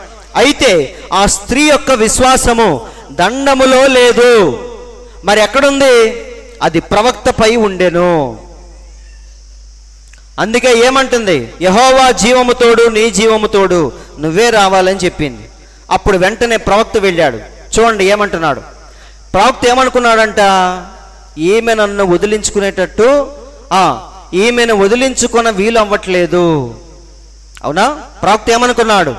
ఈమెను వదిలించుకుందామంటే అవ్వట్లేదు, కాబట్టి నేనే వెళ్ళాలి అని వెళ్ళాడు. రూమ్లోకి వెళ్ళి ఏం చేస్తున్నాడు? ప్రవక్త అంటున్నాడు ఏం చెయ్యాలో ఆయనకు కూడా తెలియట్లేదు. అందరూ వింటున్నారండి? ఒక్కొక్కసారి మన మైండ్ బ్లాక్ అయిపోద్ది, ఏం చేయాలో తెలియదు మనకి. అవునా కాదా? అలాగే ఇక్కడ ప్రవక్త కూడా ఏం చేయాలో తెలియక అటు ఇటు తిరుగుతూ ఉన్నాడు. వింటున్నారండి? తిరుగుతున్నాడు, ఆయన దగ్గర కూర్చుంటున్నాడు, పడుకుంటున్నాడు ఆయన మీద, మళ్ళీ లేచి అటు ఇటు తిరుగుతున్నాడు, మళ్ళీ ఆయన మీద పడుకుంటున్నాడు. ఇలా ఎప్పుడైతే చేస్తున్నాడో మన ప్రవక్త అంటున్నాడు ఆయన మీదకు ముందు ఏమొచ్చిందంటే ఒక అభిషేకం, ఒక ఆత్మ అనేది ఆ ప్రవక్తను ఎప్పుడైతే తాకిందో అప్పుడు కార్యం జరిగింది అంటున్నాడు. ఇది మీరు తర్వాత చదువుకోండి. అతను గదిలోనికి వెళ్ళినప్పుడు మరి అతన్ని గమనించండి, అతనికి ఏమి చేయవలనో తెలియలేదు, ఏం చేయాలో అర్థం కావట్లేదు. అతను ప్రార్థించలేదు, ప్రార్థన చెయ్యాలనే ఆలోచన కూడా రావట్లేదు, కంగారైపోయాడు. వింటున్నారండి? ఎమర్జెన్సీ అది. అటు ఇటు తిరుగుతున్నాడు, ఏం చేయాలో పాలుపోవట్లేదు. మరియు నేలపై కిందకి పైకి నడుచుచుండెను. దేవుని ఆత్మ అతని పైకి వచ్చే వరకు ఆ విధముగా చేయుచుండెను. దేవుని ఆత్మ వచ్చే వరకు ఆయన అటు ఇటు తిరుగుతానే ఉన్నాడు. ఎప్పుడైతే దేవుని ఆత్మ వచ్చి తాకిందో అప్పుడు ఆయన వెళ్ళి ఆ పిల్లాడి మీద ఎప్పుడైతే అలా పడుకున్నాడో ఆ బిడ్డ 7 సార్లు తుమ్మెను, మరి అతనికి ప్రాణము తిరిగి వచ్చెను. ఫైనల్గా ఏమైంది? ఆ పిల్లవాడు బతికి మళ్ళీ తల్లి ఒడిలోకి వెళ్ళిపోయాడు. కాబట్టి ఇప్పుడు బతికించింది ఏంటిది చెప్పండి? ఆ తల్లిలో ఉన్న వీడని పట్టుదలే ఆ కుమారుణ్ణి మళ్ళీ బతికించింది. అందరూ వింటున్నారండి? కాబట్టి సహోదరులారా, ఇవన్నీ మనం నేర్చుకోవాల్సిన పాఠాలు. చెప్పుకొని కథ బాగుంది అని వెళ్ళిపోయేదానికి కాదు. అవునా? అలాంటి పరిస్థితులు మనకు వచ్చినప్పుడు మనం ఏం చేయాలి? ఆమెలో ఉన్న పట్టుదల ఆ పిల్లాన్ని బతికించింది. ఆ స్త్రీలో ఉన్న పట్టుదల దేవుణ్ణి ఆపేసింది, తన కుమార్తెను బతికించేలాగా చేసింది. అలాగే మనం ఇక్కడ చూసుకుంటూ వెళితే ఆ షూనేమీయురాలైన స్త్రీలో ఉన్న విశ్వాసము ఈ దినమున ఇంకా ప్రజల్లో ఉన్నది. అలాంటి విశ్వాసమే మనకు కూడా కావాలి అని ప్రవక్త అంటున్నాడు. అలాగే యాకోబు మనందరికీ తెలుసు, ఆయనకి బైబిల్లో ఉన్న పేరేంటంటే మగసిరి గలవాడు. అంటున్నారండి? అచ్చ తెలుగులో చెప్పాలంటే మగాడు అని అందరూ ఆలకిస్తున్నారండి. మగసిరి గలవాడు అది నేను అనట్లా, బైబిల్లో చాలా క్లియర్గా ఉంది హోషియా గ్రంథంలో. అవునా? ఎలా మగసిరి గలవాడయ్యాడు ఆయన? ఎవరిని కొట్టి మగసిరి గలవాడయ్యాడు? ఎవరిని కొట్టాడు ఆయన? 10 మందిని కొట్టొచ్చాడా? లేదండి. డైరెక్ట్గా దేవుని మీద పోరాటం చేసి పెనుగులాడి కుస్తీ బట్టి దేవుని మీద గెలిచాడు. కాబట్టి దేవుడు ఏమని రాయించాడు? మగసిరి గలవాడై 12:3 హోషియా గ్రంథములో దేవుడు చక్కగా రాయిస్తున్నాడు. చూడండి. తల్లి గర్భమందు యాకోబు తన సహోదరుని మడిమను పట్టుకొనెను, మగసిరి గలవాడై అతడు దేవునితో పోరాడెను. వింటున్నారండి? ఇంటి పక్కన వాళ్ళతో పోరాడి కాదు గెలిచింది. చాలామంది ఏమంటారు? అమ్మో ఆమెతో గెలవలేము, ఆమె నోరు మంచిది కాదు, అవునా అంటారు. కానీ ఇక్కడ చూస్తే ఈయన కలబడింది ఎవరితో? గొడవ పడింది ఎవరితో? కుస్తీ పడింది ఎవరితో? డైరెక్ట్గా దేవునితోనే పోరాడి గెలిచాడా, ఓడిపోయాడా? చూడండి. అతడు దూతతో పోరాడి జయమొందెను. ఇప్పుడు ఈయన చేసిన పోరాటం ఎలాంటిది? అది చూసారా? ఇక్కడ కండబలం చూపించలేదు యాకోబు. వింటున్నారండి? కర్రలు తీసుకొచ్చి కుస్తీ పడలేదు ఆయన. ఎలా చేశాడు కుస్తీ? ఎలా పెనుగులాడాడు దేవునితో? కన్నీరు విడిచి తన జీవితాన్ని దేవుని ఎదుట కుమ్మరించినప్పుడు అతడు కన్నీరు విడిచి అతన్ని బతిమాలెను. ఇది అసలైన పోరాటం అంటే. ఆ స్త్రీ ఏం చేసింది? బతిమలాడిందా? దేవుని దగ్గరకు వచ్చి రుబాబు చేసిందా? కనాను స్త్రీ బతిమలాడింది. అందరూ వింటున్నారండి. షూనేమీరాలు కూడా వచ్చి ఏం చేసింది? ప్రవక్తను బతిమలాడింది. ఇక్కడ యాకోబు కూడా బతిమలాడుతున్నాడు. ఆయన పాప జీవితాన్ని దేవునికి అక్కడ తన జీవితాన్ని కుమ్మరించుకున్నాడు. కాబట్టి దేవునితో పెనుగులాడి మొత్తానికి అక్కడికి దేవుడు ఏమంటున్నాడు తెలుసా? తెల్లారిపోతుంది, నన్ను వెళ్ళనివ్వు అని అడుగుతున్నాడు. అప్పుడు యాకోబు ఏమన్నాడు? నువ్వు దీవిస్తే తప్ప ఎక్కడి నుంచి వెళ్ళనివ్వను అన్నాడా లేదా? నిన్ను వెళ్ళనివ్వాలంటే నువ్వేం చేయాలి? నన్ను దీవించే తీరాలి. కాబట్టి దూతతో పోరాడి గెలిచాడా, ఓడిపోయాడా? గెలిచాడు. సో ప్రవక్త ఏమన్నాడు చూడండి. ఇప్పుడు కాలిఫోర్నియాలో ఒక సంఘటన ప్రవక్త చెప్తున్నాడు. ఒక ఆమెకి 50 పౌండ్లంత గెడ్డ ఉందంట. అంతలావు గెడ్డ మరి ఎలా భరించిందో మరి ఆమెకే అర్థం అవ్వాలి. ఎన్ని పౌండ్లంట? 50 పౌండ్లంత గెడ్డ ఉందంట ఆమెకి, క్యాన్సర్ గెడ్డ. ఇప్పుడు ఆమె మొత్తానికి వెతికి ప్రవక్త మీటింగ్ ఎక్కడ జరుగుతుందో అక్కడికి వచ్చింది. అయితే ఆ రోజు అక్కడ ప్రార్థన ప్రవక్త చేయట్లా. ప్రతిసారి ప్రవక్త ఏమంటాడంటే వాళ్ళ అబ్బాయికి చెప్తాడు, కొన్ని ప్రార్థనా కార్డులు ఇవ్వు అని. ఆ కార్డులు ఎవరెవరికైతే ఉన్నాయో వాళ్ళందరికీ ప్రార్థన చేస్తాడు మన ప్రవక్త. కానీ ఆ మీటింగ్లో మాత్రం ఎలాంటి కార్డులు ఇవ్వలేదు, ఎవరికి ప్రార్థన చేయట్లేదు. జస్ట్ వాక్యం చెప్పి వెళ్ళిపోతాడు. ఆ మీటింగ్కి వచ్చింది ఆమె, వచ్చి అక్కడ ఎదురు చూస్తూ ఉంది. ఆమెకు డౌట్ వచ్చింది మధ్యలో, ఏమని? ఇంతకీ ప్రవక్త లాస్ట్లో ప్రార్థనలు ఉన్నాయా లేదా? ఎవరి దగ్గర కార్డులు లేవేంటి అని అడిగినప్పుడు ఒక ఆయన అంటాడు, ప్రార్థన అయిపోయినాక ప్రవక్త వెళ్ళిపోతాడమ్మా, ప్రార్థనలు ఏమీ లేవు, ఇవాళ స్వస్థత ప్రార్థనలో లేవని చెప్తాడు. కానీ ఆమె ఇంత ఆశతో వచ్చింది.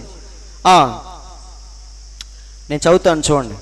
ఒక స్త్రీకి 50 పౌండ్లంత గడ్డ ఉండెను. ఆమె వైద్యుని వద్దకు వెళ్ళలేకపోయెను. మరొక పిమ్మట వారు ఆమె వైద్యుని వద్దకు వెళ్ళునట్లుగా చేయగా ఆమెను ఎలా తీసుకొచ్చారో చూడండి.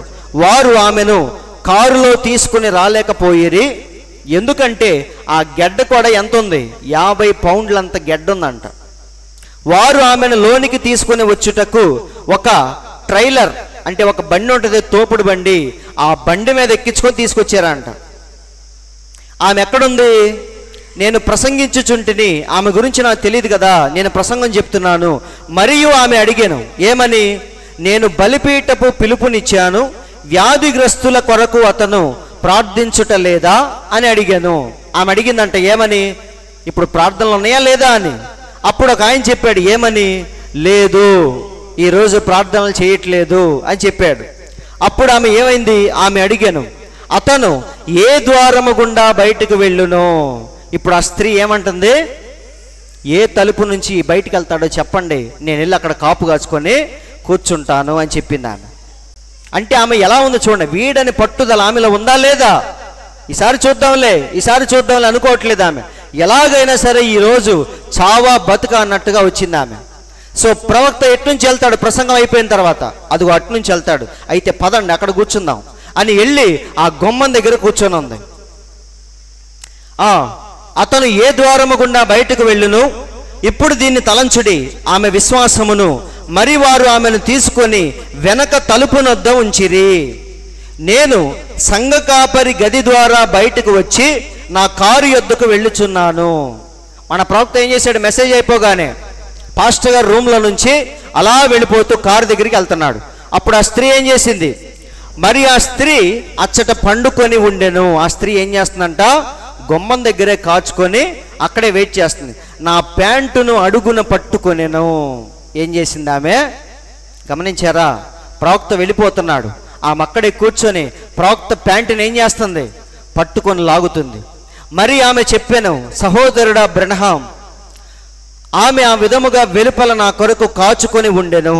ఆమె ఏమంది? నీవు గనుక నీ చేతులను నాపై ఉంచిన ఎడల దేవుడు నన్ను స్వస్థపరచును. ఆమె ఏమని చెప్పింది?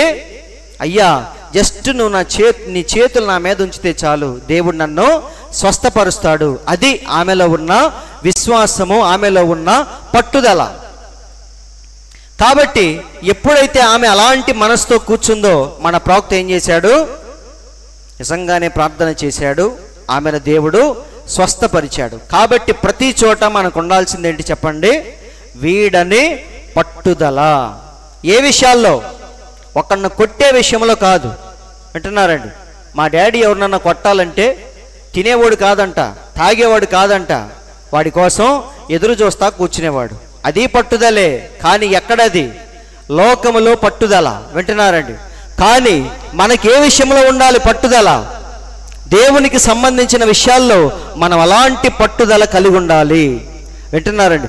ఏదో మొదలుపెట్టి వదిలేయటం కాదు, కాసేపు అడావుడి చేసి వదిలేయటం కాదు. మనం ఏం చేసినా సరే చివరి దాకా నమ్మకముగా చేయాలి. అలా చేయాలంటే మనలో ఏముండాలి? ఏదో పట్టుదల మనలో ఉండాలి. అందరూ ఆలోచిస్తున్నారండి? ఆ పట్టుదల దేవుని పిల్లలందరికీ ఉంటుంది. వింటున్నారా? ప్రతి ఒక్కరికి. మన బైబిల్లో చాలా విషయాలు చూసాం. ఇంకా ప్రవక్త చాలా మంది గురించి చెప్పాడు. నాకు సమయం లేక వాళ్ళ గురించి నేను పెట్టలేదు. అందరూ ఆలోచిస్తున్నారండి? కాబట్టి ఇంకా సంసోను గురించి చాలా మంది గురించి ప్రవక్త చెప్పాడు. వీళ్ళందరిలో ఏముందంటే ఆ వీడని పట్టుదల ఉంది కాబట్టి వారు ఎన్నో విజయాలు సాధించారు. అవునా?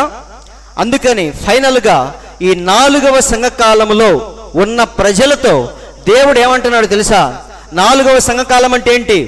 ఎఫెసు, స్ముర్న, పెర్గము, తుయాతైర సంఘ కాలములో ఉన్న ప్రజలకు దేవుడు చెప్తున్న మాట ఏంటంటే అది చాలా చీకటిలో ఉన్న సంఘకాలం. అది మనందరికీ తెలుసు. అవునా కాదా? పూర్తిగా అంధకారములోనికి వెళ్ళిపోయిన సంఘకాలం తుయాతైర సంఘకాలం. ఎందుకంటే దీని తర్వాత దేవుడు సంఘము యొక్క పునరుద్ధరణను తీసుకొచ్చాడు. లూథర్ ద్వారా బైబిల్ని బయటికి తీసుకొచ్చాడు. కానీ ఈ పాయింట్ వరకు సంఘము ఎక్కడికి వెళ్ళిపోయింది? పూర్తిగా అంధకారంలోనికి వెళ్ళిపోయింది. ఇక ఆశ అనేది లేదండి. క్రైస్తవ్యం అనేది ఇక ఉంటుందా లేదా అన్నట్టుగా అయిపోయింది. ఈరోజు క్రైస్తవ్యం పరిస్థితి కూడా అక్కడికే వెళ్తుంది. ఒకప్పుడు ఎక్కడో జరిగేవి, నార్త్ ఇండియాలో జరిగేవి క్రైస్తవుల మీద దాడులు, ఇవన్నీ కూడా. కానీ ఇప్పుడు తెలుగు రాష్ట్రాలు కూడా వచ్చేసినాయి. వింటున్నారా? స్వేచ్ఛగా వాక్యం చెప్పుకునే పరిస్థితి ఈరోజు లేదు. క్రైస్తవుల మీద దాడులు జరుగుతున్నాయా లేదా అంటే క్రైస్తవ్యం మళ్ళీ ఎక్కడికి వెళ్ళిపోతుంది? మళ్ళీ అంధకారంలోనికి వెళ్ళిపోయే దినాల్లో ఈరోజు మనం జీవిస్తున్నాం.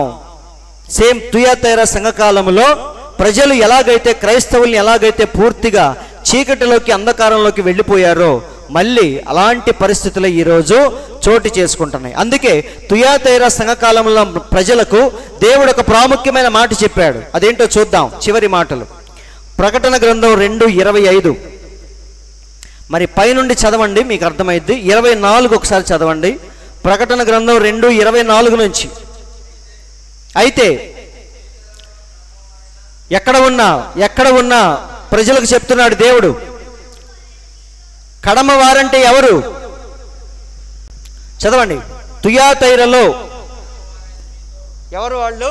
కడమ వారైన మీతో, అనగా కడమ వారంటే ఎవరు? అనగా ఏ బోధను? దయ్యపు బోధను అంగీకరింపక సాతాను యొక్క గూఢమైన సంగతులను ఎరుగమని చెప్పుకుని వారితో నేను చెప్పునది ఏమనగా, అంటే తన పిల్లలతో దేవుడు చెప్తున్నాడు. అంటే మనతోనే దేవుడు చెప్తున్నాడు. వింటున్నారండి? సాతాను యొక్క గూఢమైన సంగతులతో ఈరోజు మనకు సంబంధం లేదు. అవునా కాదా? ఎవరు పోపు అవుతున్నారు, ఎవరి మీద యుద్ధం చేస్తున్నారు, వింటున్నారండి? రాజకీయాలు ఎలా ముందుకెళ్తున్నాయి, ఇవన్నీ కూడా మనకు సంబంధం లేని విషయాలు. సాతాను యొక్క గూఢమైన సంగతులు మనకు అక్కర్లేదు. వింటున్నారండి? అయితే మనం దేంతో నిలిచి ఉన్నామంటే కేవలం వాక్యముతోనే మనం నిలిచి ఉన్నాం. కాబట్టి మనతో దేవుడు చెప్తున్న మాట చాలా ఇంపార్టెంట్ మాట. నేను వచ్చు వరకు మీకు కలిగి ఉన్న దాన్ని గట్టిగా పట్టుకోండి. ఇదే ఇప్పుడు మనం చేయాల్సింది. అందరూ వర్తమానంలోకి వచ్చాం, అందరూ నిజమైన బాప్తిసాన్ని పొందాం, అందరూ వర్తమానంలో మనం జీవిస్తున్నాం. వింటున్నారండి? అయితే ఇప్పుడు మనం చేయాల్సింది ఏంటంటే మనకు కలిగి ఉన్నదాన్ని వదిలేయాలా, గట్టిగా పట్టుకోవాలా అనే కాలంలో ఈరోజు మనం జీవిస్తున్నాం. చాలామంది దేవుణ్ణి విడిచిపెట్టే పరిస్థితులు రాబోతున్నాయి అని ప్రవక్త చెప్తున్నాడు. ఇలాంటి సమయంలో మనం దేవుణ్ణి పట్టుకోవాలా, విడిచిపెట్టాలా? దేవుడు ఏమంటున్నాడు? మీకు కలిగి ఉన్న దాన్ని గట్టిగా పట్టుకోండి. ఎప్పటిదాకా? చదవండి. నేను నా తండ్రి వలన అధికారము పొందినట్లు జయించుచు. ఎప్పటి వరకు? అంతము వరకంటే ఎప్పుడు? మీరు ఎప్పుడైనా ఆలోచించారా? రాకడ వరకా? రాకడ వచ్చే వరకా? ఎప్పటి వరకు? అంతం వరకు. నీ అంతం ఎప్పుడో తెలియదు కదా, అవునా కాదా? నువ్వు రేపు చచ్చిపోవచ్చు, ఎల్లుండి చచ్చిపోవచ్చు, 1 సంవత్సరం తర్వాత చనిపోవచ్చు. కానీ నువ్వు చనిపోయేంత వరకు దాన్ని ఏం చేయాలి? గట్టిగా పట్టుకోవాలి. ఈ లోపు రాకడ వస్తే రాని, రాకపోతే పోని, మనకెందుకు, అందరూ ఆలకిస్తున్నారండి. కానీ రాకడ ఇప్పుడే అన్నట్టుగా మనం ఏం చేయాలి? మనకు కలిగి ఉన్న దాన్ని, మనకేం కలిగి ఉన్నాం? మనకు కలిగి ఉన్న విశ్వాసాన్ని మనం గట్టిగా పట్టుకోవాలి. ఏంటి మన విశ్వాసం? ఆది అపోస్తుల బోధ, ఒక్కటే బాప్తిస్మము, ఒక్కడే దేవుడు, ఒకటే విశ్వాసము. దాని మీద ఈరోజు మనం వెళుతున్నాం. కాబట్టి మనము కలిగి ఉన్న దాన్ని ఏం చేయాలి? అంతము వరకు గట్టిగా పట్టుకోవాలి. అంతము వరకు నా క్రియలు జాగ్రత్తగా చేయువానికి ఫైనల్గా ఒకరోజు ఏమొచ్చిద్ది? మనకి అధికారం మన చేతికి వచ్చిద్ది. ఈరోజు అధికారం ఎవరి చేతిలో ఉంది? దుష్టుని చేతిలో ఉంది. వాడు ఏమంటున్నాడు? నాకు ఒక నమస్కారం చెయ్యి, ఈ రాజ్యాలన్నీ నీకు ఇస్తా అంటున్నాడు. ఇప్పుడు అధికారం వాడిది. కానీ ఒకరోజు ఎవరిదైద్ది? వాడి చేతుల నుంచి లాక్కొని దేవుడు మళ్ళీ మనది మనకి ఇవ్వబోతున్నాడు. అందరూ ఆలకిస్తున్నారండి. అసలు ఈ భూమి ఎవరిది చెప్పండి? దేవుడికి పరలోకం ఉంది, సైన్య సమూహం ఉంది. కానీ ఏదేను తోటను దేవుడు చేసింది అందముగా ఎవరి కోసం? ఆయన కోసం కాదండి, తన పిల్లల కోసం. ఏదేను ఉన్నంత అందంగా ఏ వనము కూడా, ఏ తోట కూడా లేదు. ఏదేను తోట ఉన్నంత అద్భుతముగా దేవుడు లోపల అన్ని నదులు పెట్టాడు, అంత సౌందర్యాన్ని పెట్టాడు. ఇదంతా దెయ్యం వచ్చి ఏం చేసింది? లాగేసుకొని మొత్తం కంపు చేశాడు. ఇప్పుడు మళ్ళీ దేవుడు వచ్చి వాడి చేతుల నుంచి లాక్కొని మళ్ళీ ఎవరికి ఇవ్వబోతున్నాడు? తన పిల్లలమైన మనకి మళ్ళీ ఇవ్వబోతున్నాడు. అదే చెప్తున్నాడు, అంతము వరకు నా క్రియలు జాగ్రత్తగా చెయ్యువానికి జనుల మీద అధికారం ఇచ్చేదను, అతడు ఇనుప దండముతో వారిని ఏలును. కర్రతో కాదు ఏలేది, దేంతో? ఇనప దండం అంటే ఏంటి? నీ మాటే శాసనం. అందరూ ఆలకిస్తున్నారు లేదా? అలాంటి అధికారం దేవుడు మనకిచ్చేది. ఈ రోజున్న అధికారం ఎలాంటిది చెప్పండి? సీఎం గారు చెప్తాడు, కానీ ఆ పని జరగటానికి కొన్ని సంవత్సరాలు, నెలలు, అసలు జరగవచ్చు, జరగకపోవచ్చు. కానీ చెప్పటానికి చెప్తాడు ఆయన. సంతకాలు కూడా చేస్తాడు కావాలంటే. మొదటి సంతకం దేని మీద పెట్టాడు? మన ముఖ్యమంత్రి. వింటున్నారండి? డిఎస్సి మెగా ఉద్యోగాల మీద పెట్టాడా? అవి జరగలేదు కదా, అవునా కాదా? సో జరగటానికి సమయం పట్టింది. ఆయన ఆజ్ఞ ఇస్తాడు, కానీ అది జరిగిద్దో లేదో ఎవరికి తెలియదు. కానీ మనం సైగ చేస్తే, శాసిస్తే ఏమైద్ది? అది వెంటనే జరిగిపోయేటట్టుగా దేవుడు మనకి ఒకరోజు అధికారాన్ని ఇవ్వబోతున్నాడు. ఇనప దండముతో వారిని మనం ఏలుతాం. వారు కుమ్మరవాని పాత్రల వలె పగలగొట్టబడుదురు. అది శత్రువుల పరిస్థితి ఒకరోజు ఎలా ఉంటుంది? ఆ పగలగొట్టబడిన మొక్కల మీద, ఆ బూడిద మీద మనం నడుస్తామని బైబిల్లో ఉందా లేదా? కాబట్టి సహోదరులారా, ఆ సమయం వచ్చే వరకు మనం ఏం చేయాలి? మనకు కలిగి ఉన్నదాన్ని గట్టిగా పట్టుకోవాలి. అందరూ ఆలకిస్తున్నారా? గట్టిగా పట్టుకోవటం అంటే ఏంటో అర్థమైంది కదా? పరిస్థితులన్నీ వచ్చి ఏమని చెప్తే నీకు ఈ బాప్తిసం తప్పని, ఈ ప్రవక్త తప్పుడని ఎన్నో చెప్పొచ్చు మనకి. కానీ మనం కలిగి ఉన్న దాన్ని మాత్రం విడిచిపెట్టకూడదు. కాబట్టి నోవహు దగ్గర నుంచి దేవుని పిల్లలందరూ కూడా చివరి దాకా ఎలా గట్టిగా పట్టుకున్నారో ఇప్పటిదాకా మనం చూసాం. ఇప్పుడు ఎవరి వంతు వచ్చిందంటే మన వంతు వచ్చింది. అందుకే దేవుడు ఏమంటున్నాడు? చివరి దాకా మనం కలిగి ఉన్న దాన్ని గట్టిగా పట్టుకుందాం. వింటున్నారండి? అలా పట్టుకోవాలంటే లోపల ఏముండాలి? ఒక వీడని పట్టుదల ఉండాలి. వింటున్నారండి? అది ఎవరికి ఉంటుందంటే దేవుని పిల్లలకు మాత్రమే ఉంటుంది.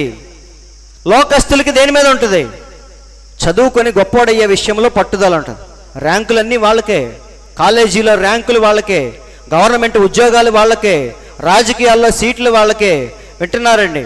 ప్రభుత్వాలు వాళ్ళయ్యే, అన్నీ వాళ్ళయ్యే. ఎందుకంటే వారందరూ పట్టుదల అక్కడ కలిగి ఉంటారు. కానీ దేవుని పిల్లలు మాత్రం లాజరు తిన్నా తినకపోయినా ఒక విషయంలో పట్టుగా ఉన్నాడు. ఏ విషయంలో?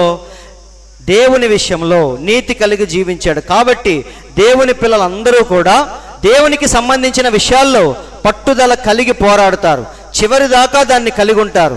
మధ్యలో వదిలేసేవాడు ఎన్నడూ కూడా నాకు పాత్రుడు కాదని మన దేవుడు చెప్పాడు. నాగటి మీద చెయ్యి పెట్టి ఎప్పుడు కూడా మనం వెనక్కి తిరిగి చూడకూడదు. చూస్తే ఏమైద్ది? చూస్తే ఏమైంది చెప్పండి? మనందరికి తెలుసు చూస్తే ఏమైద్దో. లోతు భార్యకి ఏం పట్టిందో మనకు అదే గతి పట్టింది. ఆ స్త్రీ ఏం చేసింది? లోతమ్మ వెనక్కి తిరిగి చూసింది, నాగటి మీద చెయ్యి పెట్టి. ఆమె జీవితం అక్కడే అలాగే ఎటూ కాకుండా పోయింది. అలాగే మనము కూడా మాటి మాటికి వెనక్కి తిరిగితే మాత్రం ఇశ్రాయేలీలు కూడా బయటకు వచ్చారు, కానీ మాటి మాటికి ఐగుప్తును గుర్తు చేసుకున్నారు. అందుకే దేవుడు చూసి చూసి ఏం చేశాడు? వీళ్ళని తీసుకెళ్ళిన అనవసరం అని అందరిని అక్కడే చంపేశాడు. కాబట్టి మనము కూడా ఈ విశ్వాస యాత్రలో మన స్టార్టింగ్లో ఎలాగైతే పట్టుకున్నామో చివరి దాకా దాన్ని అలాగే పట్టుకోవాలి.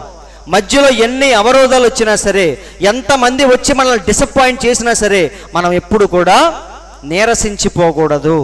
అందరూ వింటున్నారండి? అలా ముందుకెళ్దామా? వెళ్దామా వద్దా?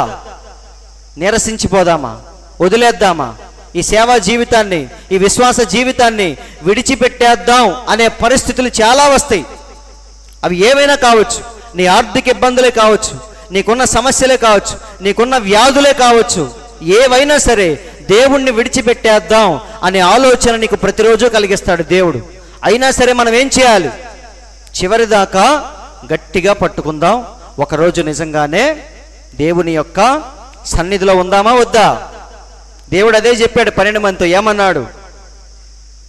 ప్రపంచ పునర్జన్మమునందు మీ 12 మంది ఎక్కడుంటారు? 12 సింహాసనాల మీద ఉంటారు. కాబట్టి మీ దృష్టి దేని మీద పెట్టండి? దీని మీద పెట్టండి. అవునా? ఈ భూమి మీద మీకు బట్టలు ఉన్నాయా లేవా ఇవన్నీ వదిలేయండి. అందుకే అబ్రహాము కూడా పునాదులు గల పట్టణం కోసం ఆయన ఎదురు చూశాడు. ఈరోజు మనం కూడా అలాగే ఎదురు చూద్దాం, ఒకరోజు దాన్ని పొందుకుందాం. దేవుడి మాటలు దీవించునుగాక. అందరం లేచి నిలబడదాం. మరి ఈరోజు నాకు డ్యూటీ వేశారు. అయినా సరే మరి లింగంగుంట వెళ్ళి తర్వాత డ్యూటీకి వెళ్ళి మళ్ళీ తర్వాత వచ్చి లైవ్ ఇవ్వటానికి దేవుడు కృప చూపించాడు.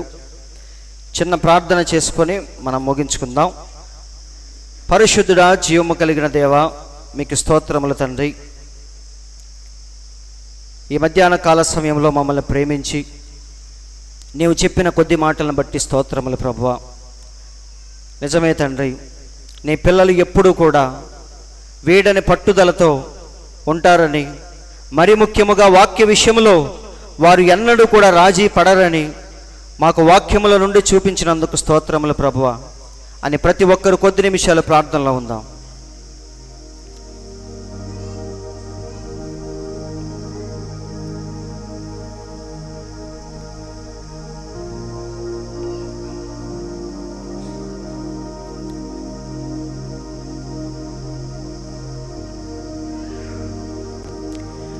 నీవు కనిపించని రోజునా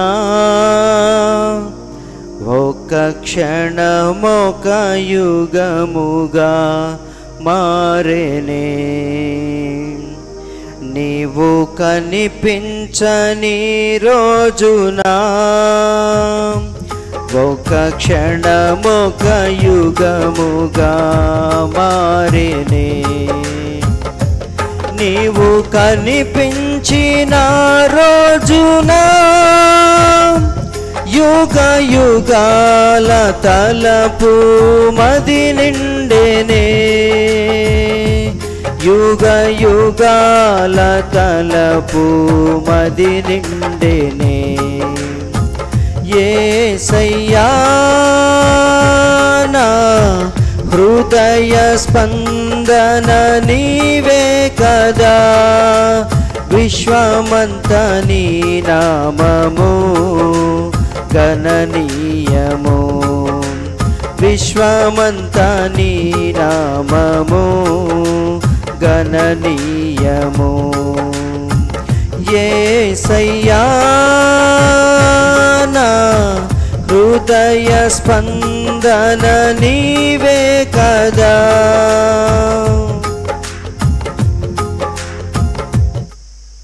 చివరి ప్రార్థన.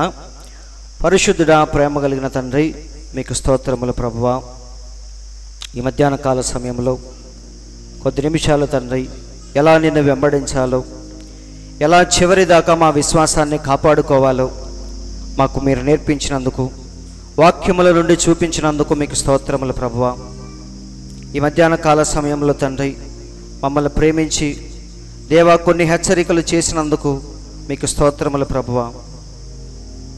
ఎలాగైనా సరే తండ్రి, మేము పునాదులు గల పట్టణం కోసం ఎదురు చూసే కృపను మాకు దయచేయండి ప్రభువా. లోకములో ఉన్నవారు లోక విషయాల పట్ల ఎంతో పట్టుదలగా ఉంటారు తండ్రి. అహోరాత్రులు కష్టపడి ఒకరోజు దాన్ని సాధిస్తారు ప్రభువా. అలాగే మేము కూడా లోక విషయాల పట్ల కాదు కానీ దేవుని విషయాల్లో వీడని పట్టుదల కలిగి నిన్ను ప్రతి చోట మెప్పించగలిగే కృపను మాకు దయచేయండి ప్రభువా. మేమేం చేసినా సరే నిస్వార్థముతో హృదయపూర్వకముగా చేసి నిన్ను మెప్పించగలిగే స్థితిలోకి మమ్మల్ని తీసుకురమ్మని, ఒకరోజు తండ్రి ఈ లోకాన్ని విడిచిపెట్టిన తర్వాత నీ రాజ్యములో అధికారాన్ని పొంది ఇనుపదండముతో పరిపాలించే కృపను మా అందరికీ మీరు దయచేయమని, వచ్చిన ప్రతి ఒక్కరిని మీరు దీవించమని, అలాగే ఎవరైతే ప్రార్థన అవసరతలో ఉన్నారో, ప్రార్థనా సహాయం కోరుతున్నారో వారందరినీ మీరు జ్ఞాపకం చేసుకోండి ప్రభువా. మరి మా సహోదరుడు రత్నకుమార్ గురించి లింగంగుంట నుంచి ప్రార్థిస్తున్నాం ప్రభువా. ఆ వ్యక్తికి తండ్రి మరి నోటి క్యాన్సర్ అని వైద్యులు చెప్పి ఆపరేషన్ చేయబోతూ ఉండగా ఆ వ్యక్తిని మీరు దర్శించండి, సంపూర్ణమైన విడుదలను అనుగ్రహించండి ప్రభువా. ఇంకా ఎవరైతే ప్రార్థన అవసరతలో ఉన్నారో వారందరినీ మీరు దర్శించమని, ఈ మధ్యాహ్నపు దీవెనలతో మమ్మల్ని మీరు నింపమని మా ప్రభు అయిన యేసుక్రీస్తు అను ఎంతో శ్రేష్టమైన పరిశుద్ధమైన మీ నామములో ప్రార్థించి అడుగుచున్నాము తండ్రి. ఆమేన్. మా తండ్రి అయిన యేసుక్రీస్తు యొక్క దివ్యమైన కృపా సమాధానములు కూడి ఉన్న మనందరికీ, లోకములోని పరిశుద్ధులందరికీ, అలాగే యూట్యూబ్ ఛానల్ ద్వారా వింటున్న ప్రతి ఒక్కరికి దేవుడు సదాకాలము తోడే నడిపించునుగాక. ఆమేన్. దేవుడు మీ అందరిని దీవించునుగాక.